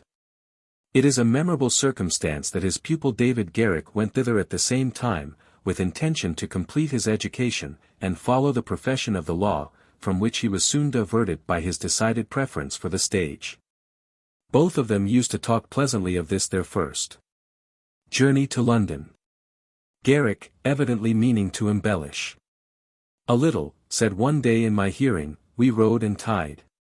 And the Bishop of Killaloe informed me, that at another time, when Johnson and Garrick were dining together in a pretty large company, Johnson humorously ascertaining the chronology of something, expressed himself thus, that was the year when I came to London with 2 pence halfpenny in my pocket." Garrick, overhearing him, exclaimed, "Eh? What do you say? With 2 pence halfpenny in your pocket?" Johnson, "Why yes, when I came with 2 pence halfpenny in my pocket, and thou, Davy, with 3 halfpence in thine." Boswell. They were recommended to Mr. Coulson, an eminent mathematician and master of an academy, by the following letter from Mr. Walmsley. To the Reverend Mr. Coulson. Lichfield, March 2, 1737. Dear Sir, I had the favour of yours, and am extremely obliged to you. But I cannot say I had a greater affection for you upon it than I had before, being long since so much endeared to you, as well by an early friendship, as by your many excellent and valuable qualifications. And, had I a son of my own, it would be my ambition, instead of sending him to the university, to dispose of him as this young gentleman is. He, and another neighbour of mine, one Mr. Samuel Johnson, set out this morning for London together. Davy Garrick is to be with you early the next week, and Mr. Johnson to try his fate with a tragedy, and to see to get himself employed in some translation, either from the Latin or the French. Johnson is a very good scholar and poet, and I have great hopes will turn out a fine tragedy writer. If it should any way lie in your way, doubt not but you would be ready to recommend and assist your countryman. G. Walmsley. How he employed himself upon his first coming to London is not particularly known. One curious anecdote was communicated by himself to Mr. John Nichols. Mr. Wilcox, the bookseller, on being informed by him that his intention was to get his livelihood as an author, eyed his robust frame attentively, and with a significant look, said, "You had better buy a porter's knot." He however added, "Wilcox was one of my best friends." Boswell. He had a little money when he came to town, and he knew how he could live in the cheapest manner. His first lodgings were at the house of Mr. Norris, a staymaker, in Exeter Street, adjoining Catherine Street, in the Strand. "I dined," said he, "very well for 8 pence, with very good company, at the Pine Apple in New Street, just by." Several of them had travelled.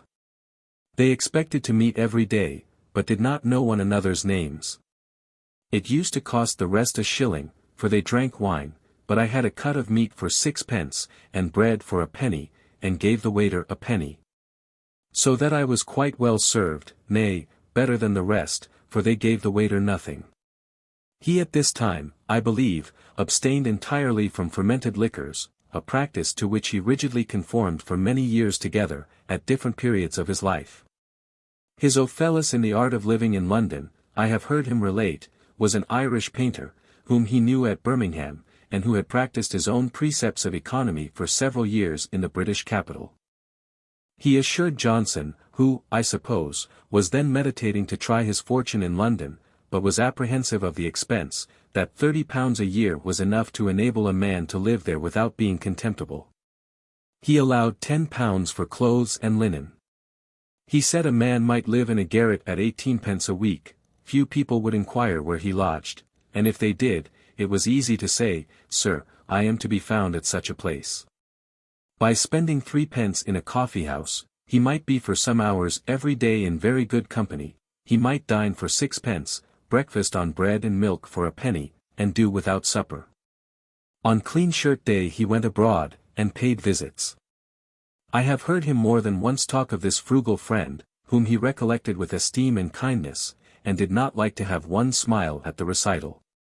This man, said he, gravely, was a very sensible man, who perfectly understood common affairs, a man of a great deal of knowledge of the world, fresh from life, not strained through books. He amused himself, I remember, by computing how much more expense was absolutely necessary to live upon the same scale with that which his friend described, when the value of money was diminished by the progress of commerce. It may be estimated that double the money might now with difficulty be sufficient. Amidst this cold obscurity, there was one brilliant circumstance to cheer him: he was well acquainted with Mr. Henry Hervey, one of the branches of the noble family of that name, who had been quartered at Lichfield as an officer of the army, and had at this time a house in London, where Johnson was frequently entertained, and had an opportunity of meeting genteel company. Not very long before his death, he mentioned this, among other particulars of his life, which he was kindly communicating to me, and he described this early friend, Harry Hervey, thus: "He was a vicious man, but very kind to me. If you call a dog Hervey, I shall love him."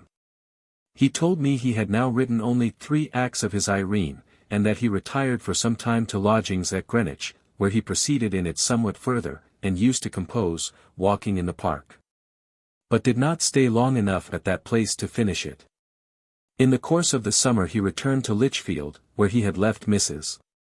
Johnson, and there he at last finished his tragedy, which was not executed with his rapidity of composition upon other occasions, but was slowly and painfully elaborated. A few days before his death, while burning a great mass of papers, he picked out from among them the original unformed sketch of this tragedy, in his own handwriting, and gave it to Mr. Langton, by whose favour a copy of it is now in my possession. Johnson's residence at Lichfield, on his return to it at this time, was only for 3 months, and as he had as yet seen but a small part of the wonders of the metropolis, he had little to tell his townsmen. He related to me the following minute anecdote of this period: "In the last age, when my mother lived in London, there were 2 sets of people, those who gave the wall, and those who took it, the peaceable and the quarrelsome. When I returned to Lichfield, after having been in London, my mother asked me, whether I was one of those who gave the wall, or those who took it. Now it is fixed that every man keeps to the right, or, if one is taking the wall, another yields it. And it is never a dispute." He now removed to London with Mrs. Johnson, but her daughter, who had lived with them at Edial, was left with her relations in the country.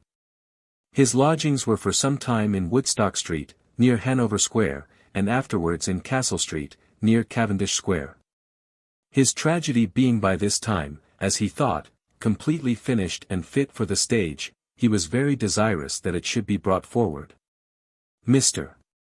Peter Garrick told me, that Johnson and he went together to the Fountain Tavern, and read it over, and that he afterwards solicited Mr. Fleetwood, the patentee of Drury Lane Theatre, to have it acted at his house, but Mr. Fleetwood would not accept it, probably because it was not patronized by some man of high rank, and it was not acted till 1749, when his friend David Garrick was manager of that theatre. The Gentleman's Magazine, begun and carried on by Mr.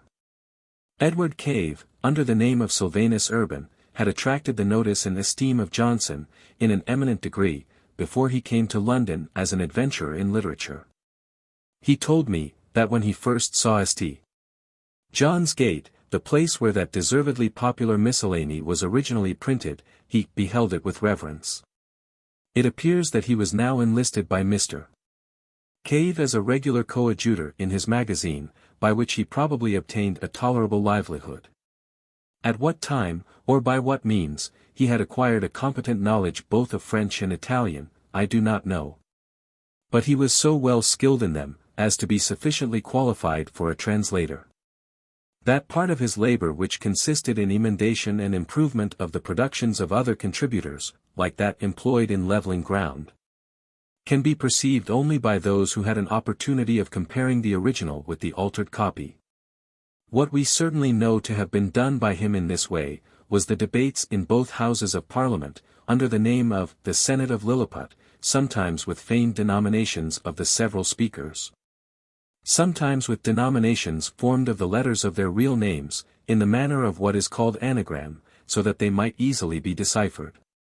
Parliament then kept the press in a kind of mysterious awe, which made it necessary to have recourse to such devices. In our time it has acquired an unrestrained freedom, so that the people in all parts of the kingdom have a fair, open, and exact report of the actual proceedings of their representatives and legislators. Which in our Constitution is highly to be valued. Though, unquestionably, there has of late been too much reason to complain of the petulance with which obscure scribblers have presumed to treat men of the most respectable character and situation. This important article of the Gentleman's Magazine was, for several years, executed by Mr. William Guthrie, a man who deserves to be respectably recorded in the literary annals of this country. The debates in Parliament, which were brought home and digested by Guthrie, whose memory, though surpassed by others who have since followed him in the same department, was yet very quick and tenacious, were sent by Cave to Johnson for his revision. And, after some time, when Guthrie had attained to greater variety of employment, and the speeches were more and more enriched by the accession of Johnson's genius, it was resolved that he should do the whole himself. From the scanty notes furnished by persons employed to attend in both Houses of Parliament. Sometimes, however, as he himself told me, he had nothing more communicated to him than the names of the several speakers, and the part which they had taken in the debate. Johnson later told Boswell that, as soon as he found that the speeches were thought genuine, he determined that he would write no more of them, for he would not be accessory to the propagation of falsehood. And such was the tenderness of his conscience, that a short time before his death he expressed his regret for his having been the author of fictions which had passed for realities. Ed. But what first displayed his transcendent powers, and gave the world assurance of the man, was his London, a poem, in imitation of the third satire of Juvenal, which came out in May this year, and burst forth with a splendor, the rays of which will forever encircle his name. Boileau had imitated the same satire with great success, applying it to Paris, but an attentive comparison will satisfy every reader, that he is much excelled by the English Juvenal. Oldham had also imitated it, and applied it to London. All which performances concur to prove, that great cities, in every age, and in every country, will furnish similar topics of satire. Whether Johnson had previously read Oldham's imitation, I do not know. But it is not a little remarkable, that there is scarcely any coincidence found between the two performances, though upon the very same subject. Johnson's London was published in May, 1738. And it is remarkable, that it came out on the same morning with Pope's satire, entitled 1738, so that England had at once its Juvenal and Horace as poetical monitors. The Reverend Dr. Douglas, now Bishop of Salisbury, to whom I am indebted for some obliging communications, was then a student at Oxford, and remembers well the effect which London produced. Everybody was delighted with it. And there being no name to it, the first buzz of the literary circles was, "Here is an unknown poet, greater even than Pope." And it is recorded in the Gentleman's Magazine of that year, that it got to the second edition in the course of a week. One of the warmest patrons of this poem on its first appearance was General Oglethorpe, whose strong benevolence of soul was unabated during the course of a very long life. Though it is painful to think, that he had but too much reason to become cold and callous, and discontented with the world, from the neglect which he experienced of his public and private worth, by those in whose power it was to gratify so gallant a veteran with marks of distinction. This extraordinary person was as remarkable for his learning and taste, as for his other eminent qualities, and no man was more prompt, active, and generous, in encouraging merit. I have heard Johnson gratefully acknowledge, in his presence, the kind and effectual support which he gave to his London, though unacquainted with its author. Pope, who then filled the poetical throne without a rival, it may reasonably be presumed, must have been particularly struck by the sudden appearance of such a poet. And, to his credit, let it be remembered, that his feelings and conduct on the occasion were candid and liberal. He requested Mr. Richardson, son of the painter, to endeavor to find out who this new author was. Mr. Richardson, after some inquiry, having informed him that he had discovered only that his name was Johnson, and that he was some obscure man, Pope said, "He will soon be deterred." We shall presently see, from a note written by Pope, that he was himself afterwards more successful in his inquiries than his friend. While we admire the poetical excellence of this poem, candor obliges us to allow, that the flame of patriotism and zeal for popular resistance with which it is fraught, had no just cause. There was, in truth, no oppression. The nation was not cheated. Sir Robert Walpole was a wise and a benevolent minister, who thought that the happiness and prosperity of a commercial country like ours, would be best promoted by peace, which he accordingly maintained, with credit, during a very long period. Johnson himself afterwards honestly acknowledged the merit of Walpole, whom he called a fixed star, while he characterized his opponent, Pitt, as a meteor. But Johnson's juvenile poem was naturally impregnated with the fire of opposition, and upon every account was universally admired. Though thus elevated into fame, and conscious of uncommon powers, he had not that bustling confidence, or, I may rather say, that animated ambition, which one might have supposed would have urged him to endeavor at rising in life. But such was his inflexible dignity of character, that he could not stoop to court the great, without which, hardly any man has made his way to a high station. He could not expect to produce many such works as his London, and he felt the hardships of writing for bread. He was, therefore, willing to resume the office of a schoolmaster, so as to have a sure, though moderate income for his life.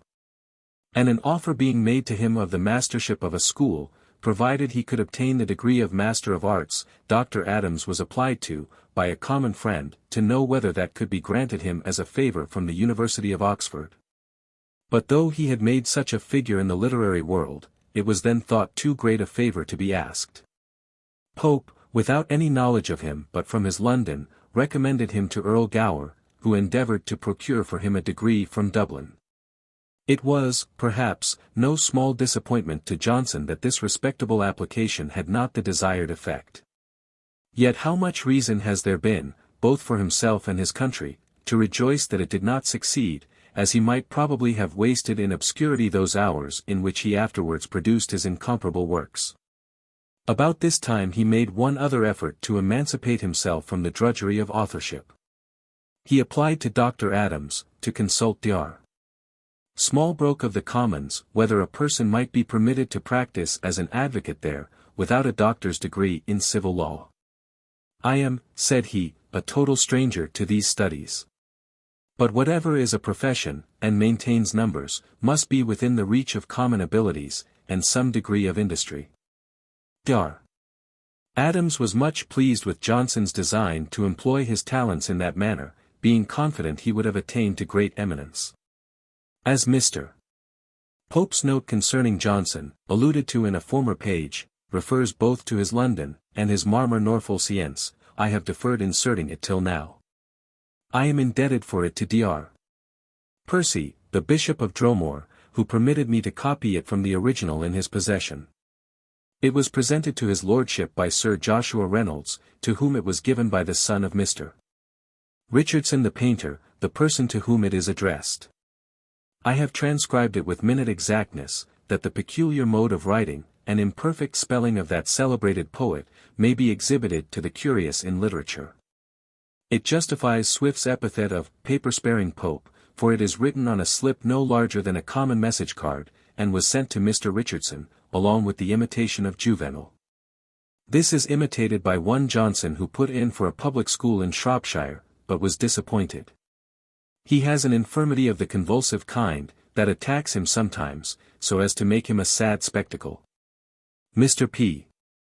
From the merit of this work, which was all the knowledge he had of him, endeavored to serve him without his own application, and wrote to my L.D. Gore, but he did not succeed. Mr. Johnson published afterwards another poem in Latin with notes, the whole very humorous, called the Norfolk Prophecy. P. Johnson had been told of this note, and Sir Joshua Reynolds informed him of the compliment which it contained, but, from delicacy, avoided shewing him the paper itself. When Sir Joshua observed to Johnson that he seemed very desirous to see Pope's note, he answered, who would not be proud to have such a man as Pope so solicitous in inquiring about him? The infirmity to which Mr. Pope alludes, appeared to me also, as I have elsewhere observed, to be of the convulsive kind, and of the nature of that distemper called St. Vitus's dance, and in this opinion I am confirmed by the description which Sydenham gives of that disease. This disorder is a kind of convulsion. It manifests itself by halting or unsteadiness of one of the legs, which the patient draws after him like an idiot. If the hand of the same side be applied to the breast, or any other part of the body, he cannot keep it a moment in the same posture, but it will be drawn into a different one by a convulsion, notwithstanding all his efforts to the contrary. Sir Joshua Reynolds, however, was of a different opinion, and favoured me with the following paper. Those motions or tricks of Dr. Johnson are improperly called convulsions. He could sit motionless, when he was told so to do, as well as any other man. My opinion is that it proceeded from a habit which he had indulged himself in, of accompanying his thoughts with certain untoward actions, and those actions always appeared to me as if they were meant to reprobate some part of his past conduct. Whenever he was not engaged in conversation, such thoughts were sure to rush into his mind, and, for this reason, any company, any employment whatever, he preferred to being alone. The great business of his life, he said, was to escape from himself. This disposition he considered as the disease of his mind, which nothing cured but company. One instance of his absence and particularity, as it is characteristic of the man, may be worth relating. When he and I took a journey together into the West, we visited the late Mr. Banks, of Dorsetshire. The conversation turning upon pictures, which Johnson could not well see, he retired to a corner of the room, stretching out his right leg as far as he could reach before him, then bringing up his left leg, and stretching his right still further on. The old gentleman observing him, went up to him, and in a very courteous manner assured him, that though it was not a new house, the flooring was perfectly safe. The doctor started from his reverie, like a person waked out of his sleep, but spoke not a word. While we are on this subject, my readers may not be displeased with another anecdote, communicated to me by the same friend, from the relation of Mr. Hogarth. Johnson used to be a pretty frequent visitor at the house of Mr. Richardson, author of Clarissa, and other novels of extensive reputation. Mr. Hogarth came one day to see Richardson, soon after the execution of Dr. Cameron, for having taken arms for the House of Stuart in 1745-6. And being a warm partisan of George II, he observed to Richardson, that certainly there must have been some very unfavourable circumstances lately discovered in this particular case, which had induced the king to approve of an execution for rebellion so long after the time when it was committed, as this had the appearance of putting a man to death in cold blood, and was very unlike his Majesty's usual clemency. While he was talking, he perceived a person standing at a window in the room, shaking his head, and rolling himself about in a strange ridiculous manner. He concluded that he was an idiot, whom his relations had put under the care of Mr. Richardson, as a very good man. To his great surprise, however, this figure stalked forwards to where he and Mr. Richardson were sitting, and all at once took up the argument, and burst out into an invective against George II, as one, who, upon all occasions was unrelenting and barbarous. Mentioning many instances, particularly, that when an officer of high rank had been acquitted by a court-martial, George II had with his own hand, struck his name off the list. In short, he displayed such a power of eloquence, that Hogarth looked at him with astonishment, and actually imagined that this idiot had been at the moment inspired. Neither Hogarth nor Johnson were made known to each other at this interview.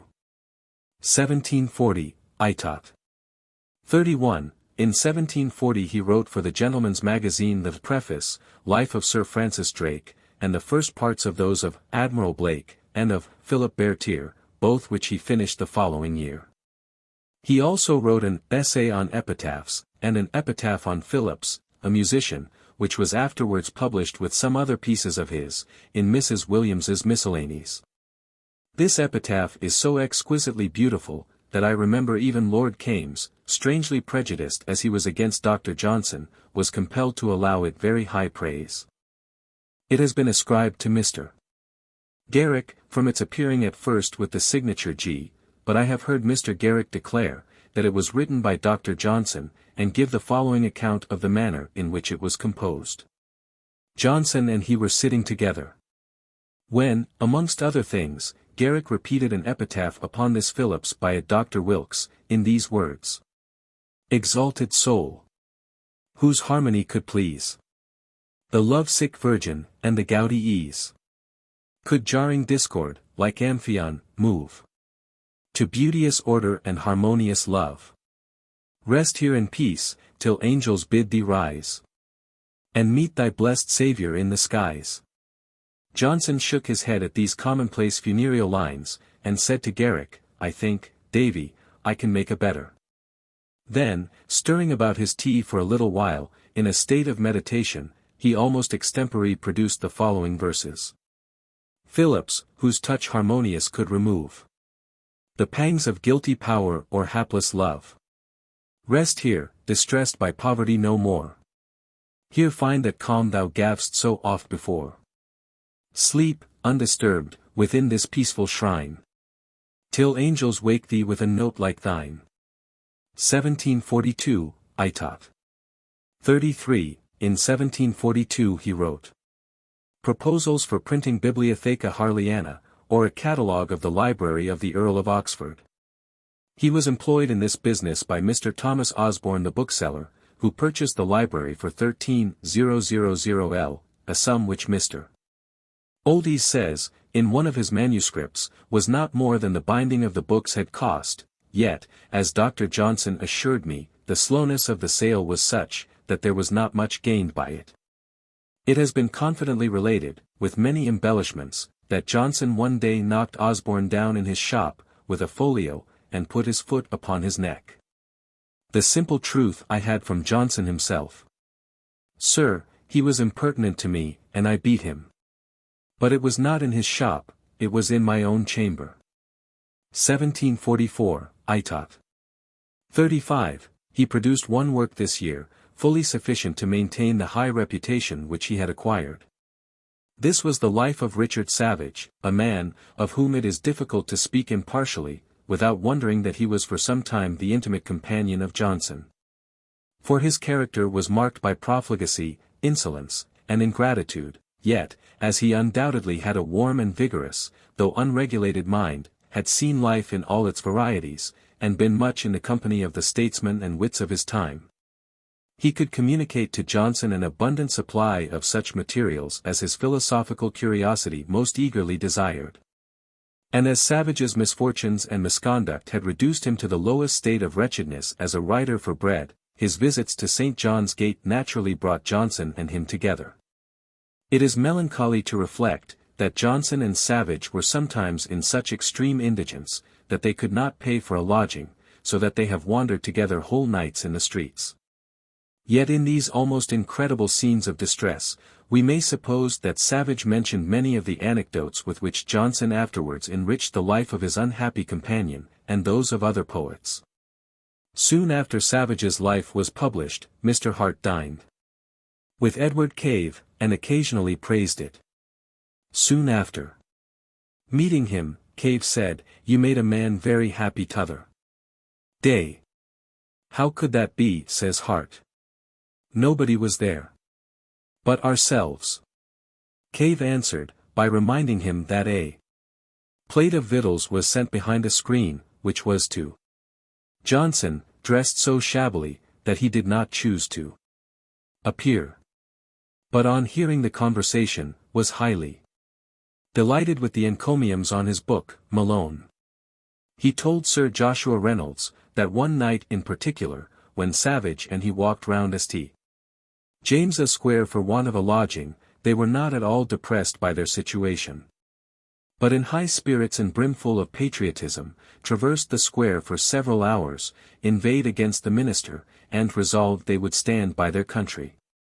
In Johnson's Life of Savage, although it must be allowed that its moral is the reverse of Respicer exemplar vitae morumque jubibo, a very useful lesson is inculcated, to guard men of warm passions from a too free indulgence of them. And the various incidents are related in so clear and animated a manner, and illuminated throughout with so much philosophy, that it is one of the most interesting narratives in the English language. Sir Joshua Reynolds told me, that upon his return from Italy he met with it in Devonshire, knowing nothing of its author, and began to read it while he was standing with his arm leaning against a chimney-piece. It seized his attention so strongly, that, not being able to lay down the book till he had finished it, when he attempted to move, he found his arm totally benumbed. The rapidity with which this work was composed, is a wonderful circumstance. Johnson has been heard to say, "I wrote 48 of the printed octavo pages of the Life of Savage at a sitting, but then I sat up all night." It is remarkable, that in this biographical disquisition there appears a very strong symptom of Johnson's prejudice against players. A prejudice which may be attributed to the following causes: first, the imperfection of his organs, which were so defective that he was not susceptible of the fine impressions which theatrical excellence produces upon the generality of mankind. Secondly, the cold rejection of his tragedy. And, lastly, the brilliant success of Garrick, who had been his pupil, who had come to London at the same time with him, not in a much more prosperous state than himself, and whose talents he undoubtedly rated low, compared with his own. His being outstripped by his pupil in the race of immediate fame, as well as of fortune, probably made him feel some indignation, as thinking that whatever might be Garrick's merits in his art, the reward was too great when compared with what the most successful efforts of literary labor could attain. At all periods of his life Johnson used to talk contemptuously of players, but in this work he speaks of them with peculiar acrimony. For which, perhaps, there was formerly too much reason from the licentious and dissolute manners of those engaged in that profession. It is but justice to add, that in our own time such a change has taken place, that there is no longer room for such an unfavorable distinction. His schoolfellow and friend, Dr. Taylor, told me a pleasant anecdote of Johnson's triumphing over his pupil David Garrick. When that great actor had played some little time at Goodman's Fields, Johnson and Taylor went to see him perform, and afterwards passed the evening at a tavern with him and old Gifford. Johnson, who was ever depreciating stage players, after censuring some mistakes in emphasis which Garrick had committed in the course of that night's acting, said, "The players, sir, have got a kind of rant, with which they run on, without any regard either to accent or emphasis." Both Garrick and Gifford were offended at this sarcasm, and endeavored to refute it, upon which Johnson rejoined, "Well now, I'll give you something to speak, with which you are little acquainted, and then we shall see how just my observation is. That shall be the criterion. Let me hear you repeat the 9th commandment, Thou shalt not bear false witness against thy neighbor." Both tried at it, said Dr. Taylor, and both mistook the emphasis, which should be upon not and false witness. Johnson put them right, and enjoyed his victory with great glee. Johnson's partiality for Savage made him entertain no doubt of his story, however extraordinary and improbable. It never occurred to him to question his being the son of the Countess of Macclesfield, of whose unrelenting barbarity he so loudly complained, and the particulars of which are related in so strong and affecting a manner in Johnson's life of him. Johnson was certainly well warranted in publishing his narrative, however offensive it might be to the lady in her relations, because her alleged unnatural and cruel conduct to her son, and shameful avowal of guilt, were stated in a Life of Savage now lying before me, which came out so early as 1727, and no attempt had been made to confute it, or to punish the author or printer as a libeller, but for the honor of human nature. We should be glad to find the shocking tale not true. And, from a respectable gentleman connected with the lady's family, I have received such information and remarks, as joined to my own inquiries, will, I think, render it at least somewhat doubtful. Especially when we consider that it must have originated from the person himself who went by the name of Richard Savage. 1746, Itot. 37. It is somewhat curious, that his literary career appears to have been almost totally suspended in the years 1745 and 1746, those years which were marked by a civil war in Great Britain, when a rash attempt was made to restore the House of Stuart to the throne. That he had a tenderness for that unfortunate house, is well known. And some may fancifully imagine, that a sympathetic anxiety impeded the exertion of his intellectual powers, but I am inclined to think, that he was, during this time, sketching the outlines of his great philological work.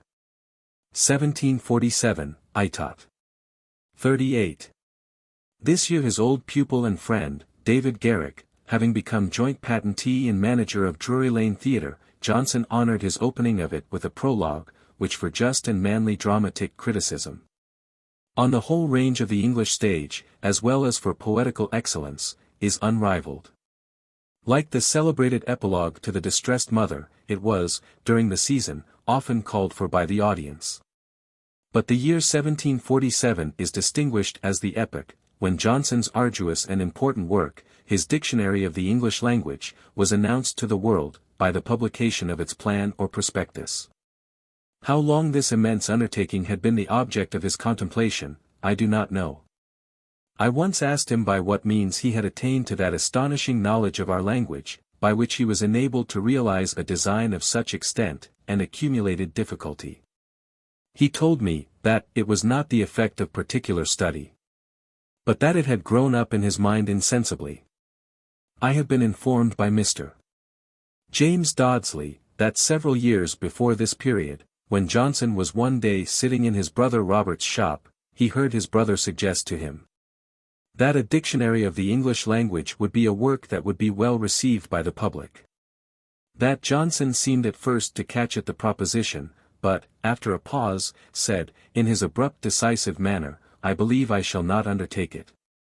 That he, however, had bestowed much thought upon the subject, before he published his plan, is evident from the enlarged, clear, and accurate views which it exhibits. And we find him mentioning in that tract, that many of the writers whose testimonies were to be produced as authorities, were selected by Pope, which proves that he had been furnished, probably by Mr. Robert Dodsley, with whatever hints that eminent poet had contributed towards a great literary project, that had been the subject of important consideration in a former reign. The booksellers who contracted with Johnson, single and unaided, for the execution of a work, which in other countries has not been effected but by the co-operating exertions of many, were Mr. Robert Dodsley, Mr. Charles Hitch, Mr. Andrew Miller, the two Messrs. Longman, and the two Messrs. Knapton. The price stipulated was £1,575. The plan was addressed to Philip Dormer, Earl of Chesterfield, then one of His Majesty's principal secretaries of state. A nobleman who was very ambitious of literary distinction, and who, upon being informed of the design, had expressed himself in terms very favorable to its success. There is, perhaps in everything of any consequence, a secret history which it would be amusing to know, could we have it authentically communicated. Johnson told me, Sir, the way in which the plan of my dictionary came to be inscribed to Lord Chesterfield, was this: I had neglected to write it by the time appointed. Dodsley suggested a desire to have it addressed to Lord Chesterfield. I laid hold of this as a pretext for delay, that it might be better done, and let Dodsley have his desire. I said to my friend, Dr. Bathurst, now if any good comes of my addressing to Lord Chesterfield, it will be ascribed to deep policy, when, in fact, it was only a casual excuse for laziness. Dr. Adams found him one day busy at his dictionary, when the following dialogue ensued. Adams. This is a great work, sir. How are you to get all the etymologies? Johnson. Why, sir, here is a shelf with Junius, and Skinner, and others. And there is a Welsh gentleman who has published a collection of Welsh proverbs, who will help me with the Welsh. Adams. But, sir, how can you do this in 3 years? Johnson. Sir, I have no doubt that I can do it in 3 years. Adams. But the French Academy, which consists of 40 members, took 40 years to compile their dictionary. Johnson. Sir, thus it is. This is the proportion. Let me see, 40 times 40 is 1600. As 3 to 1600, so is the proportion of an Englishman to a Frenchman. With so much ease and pleasantry could he talk of that prodigious labor which he had undertaken to execute. For the mechanical part he employed, as he told me, 6 amanuenses, and let it be remembered by the natives of North Britain, to whom he is supposed to have been so hostile, that 5 of them were of that country. There were 2 Messrs. Muckbean. Mr. Shiels, who we shall hereafter see, partly wrote the lives of the poets to which the name of Cibber is affixed, Mr. Stewart, son of Mr. George Stewart, bookseller at Edinburgh, and a Mr. Maitland. The sixth of these humble assistants was Mr. Peyton, who, I believe, taught French, and published some elementary tracts. To all these painful laborers, Johnson shewed a never-ceasing kindness, so far as they stood in need of it. The elder Mr. Muckbean had afterwards the honour of being librarian to Archibald, Duke of Argyll, for many years, but was left without a shilling. Johnson wrote for him a preface to a system of ancient geography. And, by the favour of Lord Thurlow, got him admitted a poor brother of the Charterhouse. For Shiels, who died of a consumption, he had much tenderness. And it has been thought that some choice sentences in the lives of the poets were supplied by him. Peyton, when reduced to penury, had frequent aid from the bounty of Johnson, who at last was at the expense of burying both him and his wife. While the dictionary was going forward, Johnson lived part of the time in Holborn, part in Gough Square, Fleet Street, and he had an upper room fitted up like a counting-house for the purpose, in which he gave to the copyists their several tasks. The words, partly taken from other dictionaries, and partly supplied by himself, having been first written down with spaces left between them, he delivered in writing their etymologies, definitions, and various significations. The authorities were copied from the books themselves, in which he had marked the passages with a black lead pencil, the traces of which could easily be effaced. I have seen several of them, in which that trouble had not been taken. So that they were just as when used by the copyists. It is remarkable, that he was so attentive in the choice of the passages in which words were authorized, that one may read page after page of his dictionary with improvement and pleasure. And it should not pass unobserved, that he has quoted no author whose writings had a tendency to hurt sound religion and morality. The necessary expense of preparing a work of such magnitude for the press, must have been a considerable deduction from the price stipulated to be paid for the copyright. I understand that nothing was allowed by the booksellers on that account. And I remember his telling me, that a large portion of it having by mistake been written upon both sides of the paper, so as to be inconvenient for the compositor, it cost him £20 to have it transcribed upon one side only. He is now to be considered as tugging at his oar, as engaged in a steady continued course of occupation, sufficient to employ all his time for some years. And which was the best preventive of that constitutional melancholy which was ever lurking about him, ready to trouble his quiet. But his enlarged and lively mind could not be satisfied without more diversity of employment, and the pleasure of animated relaxation. He therefore not only exerted his talents in occasional composition very different from lexicography, but formed a club in Ivy Lane, Paternostero, with a view to enjoy literary discussion, and amuse his evening hours. The members associated with him in this little society were his beloved friend Dr. Richard Bathurst, Mr. Hawkesworth, afterwards well known by his writings, Mr. John Hawkins, an attorney, and a few others of different professions. 1749, Itot. 40. In January, 1749, he published The Vanity of Human Wishes, being the 10th satire of Juvenal imitated. He, I believe, composed it the preceding year. Mrs. Johnson, for the sake of country air, had lodgings at Hampstead, to which he resorted occasionally, and there the greatest part, if not the whole, of this imitation was written. The fervid rapidity with which it was produced, is scarcely credible. I have heard him say, that he composed 70 lines of it in one day, without putting one of them upon paper till they were finished. I remember when I once regretted to him that he had not given us more of Juvenal's satires, he said he probably should give more, for he had them all in his head. By which I understood that he had the originals and correspondent allusions floating in his mind, which he could, when he pleased, embody and render permanent without much labor. Some of them, however, he observed were too gross for imitation. The profits of a single poem, however excellent, appear to have been very small in the last reign, compared with what a publication of the same size has since been known to yield. I have mentioned, upon Johnson's own authority, that for his London he had only 10 guineas. And now, after his fame was established, he got for his Vanity of Human Wishes but 5 guineas more, as is proved by an authentic document in my possession. His vanity of human wishes has less of common life, but more of a philosophic dignity than his London. More readers, therefore, will be delighted with the pointed spirit of London, than with the profound reflection of the vanity of human wishes. Garrick, for instance, observed in his sprightly manner, with more vivacity than regard to just discrimination, as is usual with wits, when Johnson lived much with the Herveys, and saw a good deal of what was passing in life, he wrote his London, which is lively and easy. When he became more retired, he gave us his vanity of human wishes, which is as hard as Greek. Had he gone on to imitate another satire, it would have been as hard as Hebrew. Garrick being now vested with theatrical power by being manager of Drury Lane Theatre, he kindly and generously made use of it to bring out Johnson's tragedy, which had been long kept back for want of encouragement.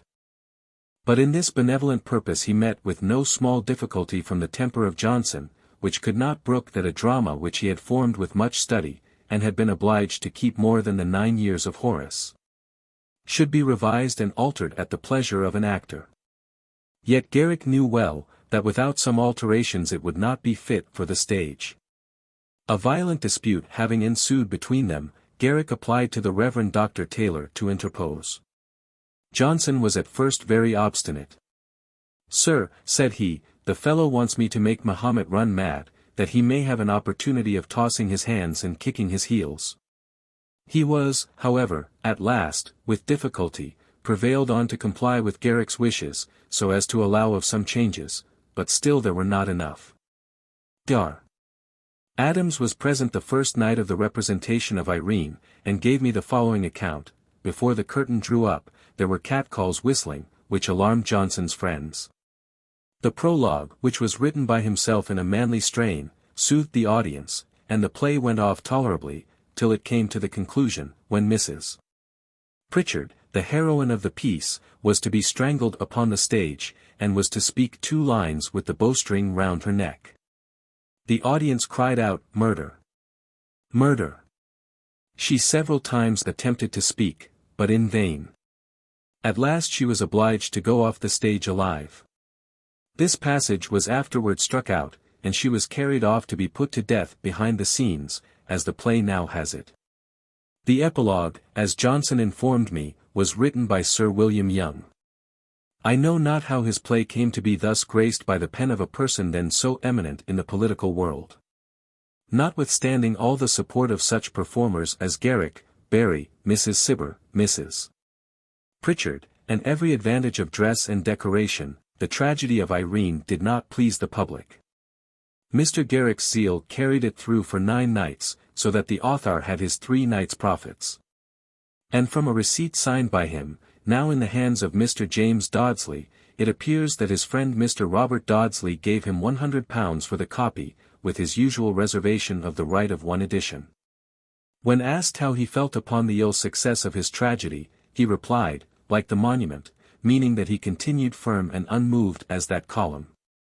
And let it be remembered, as an admonition to the genus irritabile of dramatic writers, that this great man, instead of peevishly complaining of the bad taste of the town, submitted to its decision without a murmur. He had, indeed, upon all occasions, a great deference for the general opinion. "A man," said he, "who writes a book, thinks himself wiser or wittier than the rest of mankind. He supposes that he can instruct or amuse them, and the public to whom he appeals, must, after all, be the judges of his pretensions." On occasion of his play being brought upon the stage, Johnson had a fancy that as a dramatic author his dress should be more gay than what he ordinarily wore. He therefore appeared behind the scenes, and even in one of the side boxes, in a scarlet waistcoat, with rich gold lace, and a gold-laced hat. He humorously observed to Mr. Langton, that when in that dress he could not treat people with the same ease as when in his usual plain clothes. Dress indeed, we must allow, has more effect even upon strong minds than one should suppose, without having had the experience of it.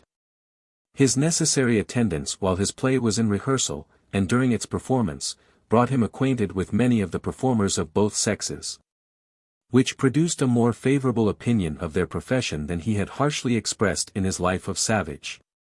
With some of them he kept up an acquaintance as long as he and they lived, and was ever ready to shew them acts of kindness.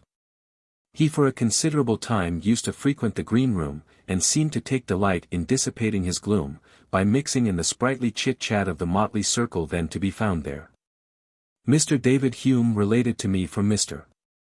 Garrick, that Johnson at last denied himself this amusement, from considerations of rigid virtue, saying, "I'll come no more behind your scenes, David, for the silk stockings and white bosoms of your actresses excite my amorous propensities." 1750, Itot. 41. In 1750 he came forth in the character for which he was eminently qualified, a matchstick teacher of moral and religious wisdom. The vehicle which he chose was that of a periodical paper, which he knew had been, upon former occasions, employed with great success. The Tatler, Spectator, and Guardian, were the last of the kind published in England, which had stood the test of a long trial. And such an interval had now elapsed since their publication, as made him justly think that, to many of his readers, this form of instruction would, in some degree, have the advantage of novelty. A few days before the first of his essays came out, there started another competitor for fame in the same form, under the title of the Tatler Revived, which I believe was Born But to Die. Johnson was, I think, not very happy in the choice of his title, The Rambler, which certainly is not suited to a series of grave and moral discourses, which the Italians have literally, but ludicrously translated by Il Vagabondo, and which has been lately assumed as the denomination of a vehicle of licentious tales, the Rambler's Magazine. He gave Sir Joshua Reynolds the following account of its getting this name: "What must be done, sir, will be done. When I was to begin publishing that paper, I was at a loss how to name it. I sat down at night upon my bedside, and resolved that I would not go to sleep till I had fixed its title. The Rambler seemed the best that occurred, and I took it. With what devout and conscientious sentiments this paper was undertaken, is evidenced by the following prayer, which he composed and offered up on the occasion: Almighty God, the giver of all good things, without whose help all labor is ineffectual, and without whose grace all wisdom is folly. Grant, I beseech thee, that in this undertaking thy Holy Spirit may not be withheld from me, but that I may promote thy glory, and the salvation of myself and others. Grant this, O Lord, for the sake of thy Son Jesus Christ. Amen. The first paper of the Rambler was published on Tuesday the 20th of March, 1750, and its author was enabled to continue it, without interruption, every Tuesday and Friday, till Saturday the 17th of March, 1752, on which day it closed. This is a strong confirmation of the truth of a remark of his, which I have had occasion to quote elsewhere, that a man may write at any time, if he will set himself doggedly to it. For, notwithstanding his constitutional indolence, his depression of spirits, and his labor in carrying on his dictionary, he answered the stated calls of the press twice a week from the stores of his mind, during all that time. Posterity will be astonished when they are told, upon the authority of Johnson himself, that many of these discourses, which we should suppose had been labored with all the slow attention of literary leisure, were written in haste as the moment pressed, without even being read over by him before they were printed.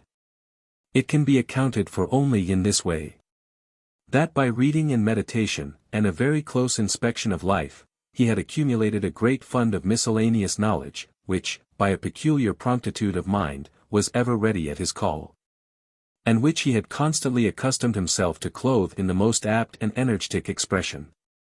Sir Joshua Reynolds once asked him by what means he had attained his extraordinary accuracy and flow of language. He told him, that he had early laid it down as a fixed rule to do his best on every occasion, and in every company, to impart whatever he knew in the most forcible language he could put it in.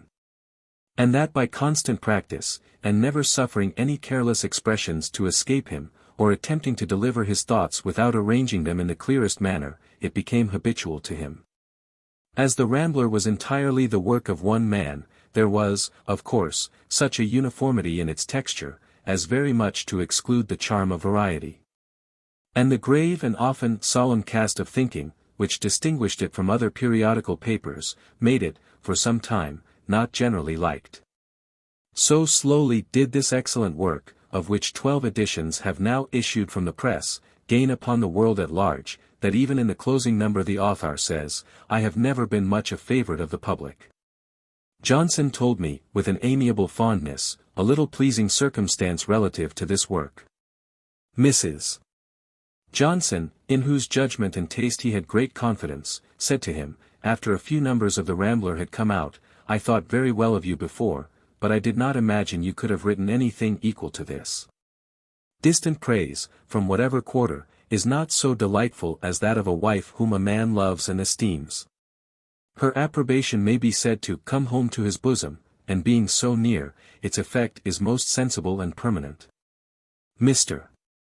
James Elphinston, who has since published various works, and who was ever esteemed by Johnson as a worthy man, happened to be in Scotland while the Rambler was coming out in single papers at London. With a laudable zeal at once for the improvement of his countrymen, and the reputation of his friend, he suggested and took the charge of an edition of those essays at Edinburgh, which followed progressively the London publication. This year he wrote to the same gentleman upon a mournful occasion.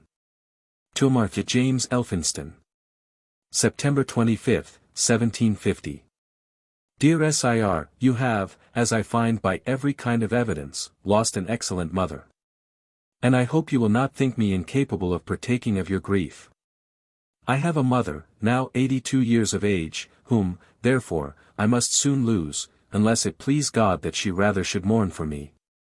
I read the letters in which you relate your mother's death to Mrs. Strahan, and think I do myself honor, when I tell you that I read them with tears.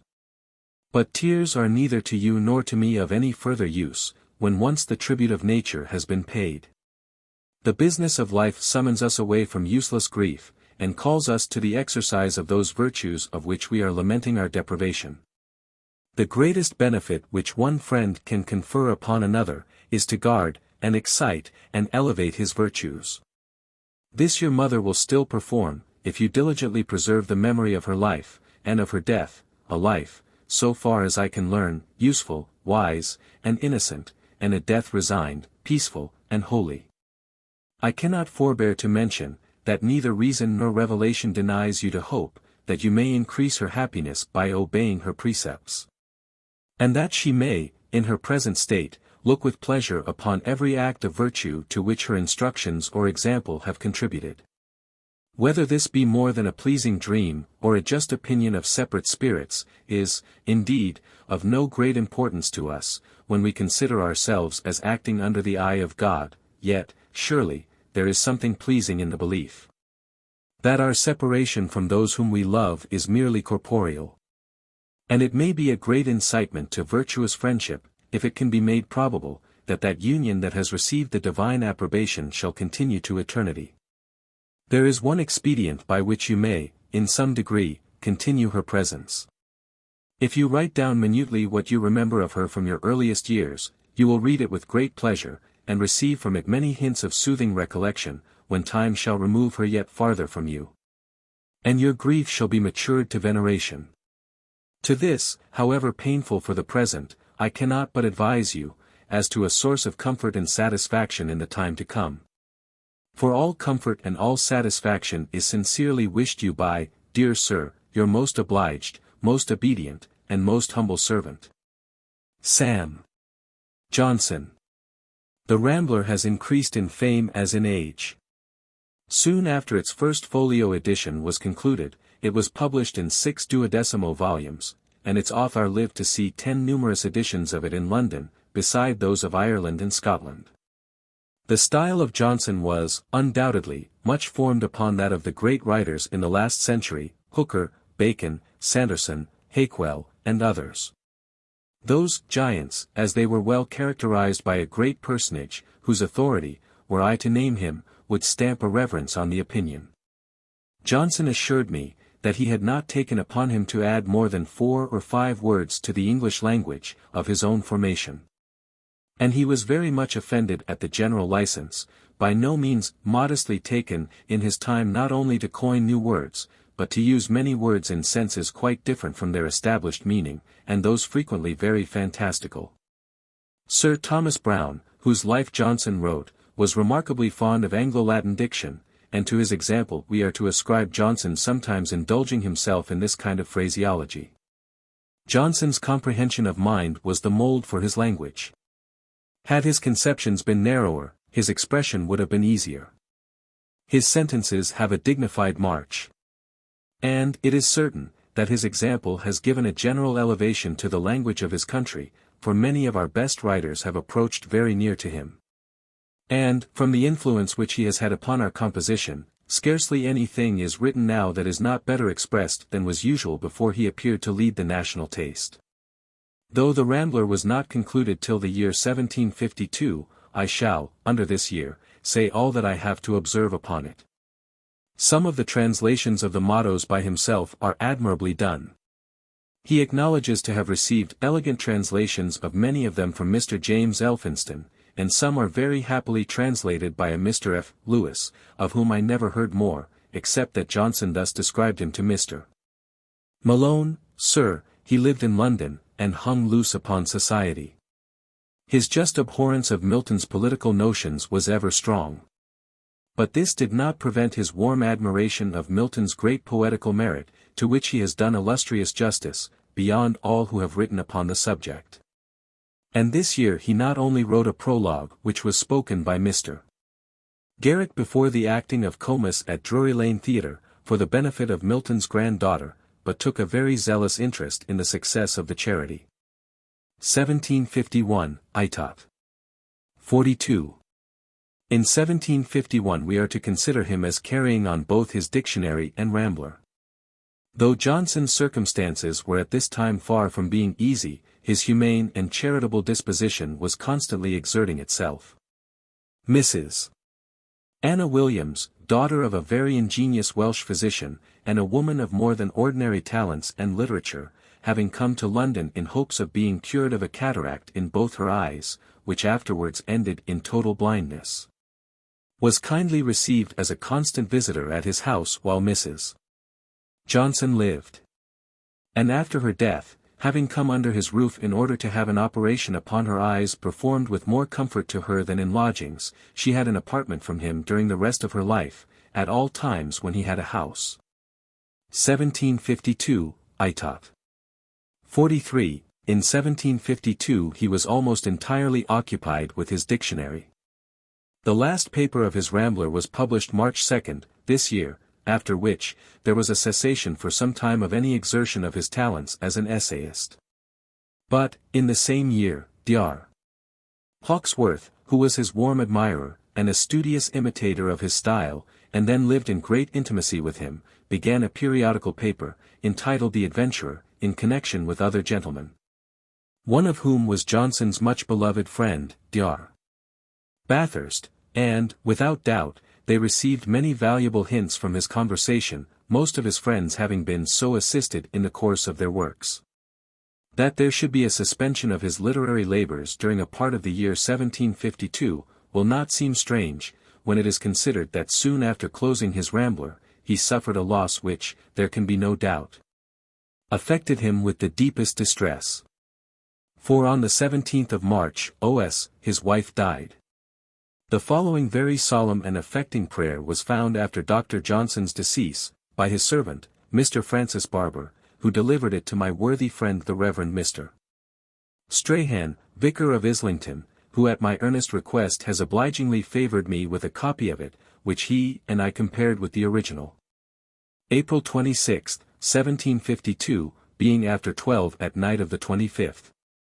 O Lord, Governor of heaven and earth, in whose hands are embodied and departed spirits, if thou hast ordained the souls of the dead to minister to the living, and appointed my departed wife to have care of me, grant that I may enjoy the good effects of her attention and ministration, whether exercised by appearance, impulses, dreams or in any other manner agreeable to thy government. Forgive my presumption, enlighten my ignorance, and however meaner agents are employed, grant me the blessed influences of thy Holy Spirit, through Jesus Christ our Lord. Amen. That his love for his wife was of the most ardent kind, and, during the long period of 50 years, was unimpaired by the lapse of time, is evident from various passages in the series of his prayers and meditations, published by the Reverend Mr. Strahan, as well as from other memorials, two of which I select, as strongly marking the tenderness and sensibility of his mind. March 28, 1753. I kept this day as the anniversary of my Teddy's death, with prayer and tears in the morning. In the evening I prayed for her conditionally, if it were lawful. April 23, 1753. I know not whether I do not too much indulge the vain longings of affection.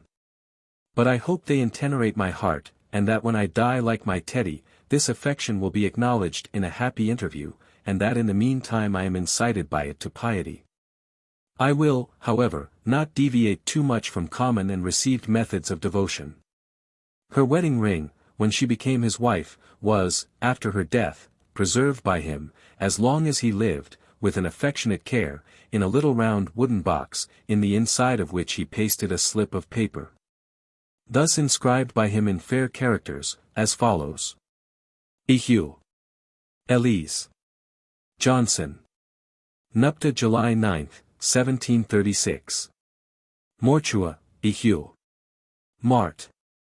1752. After his death, Mr. Francis Barber, his faithful servant and residuary legatee, offered this memorial of tenderness to Mrs. Lucy Porter, Mrs. Johnson's daughter.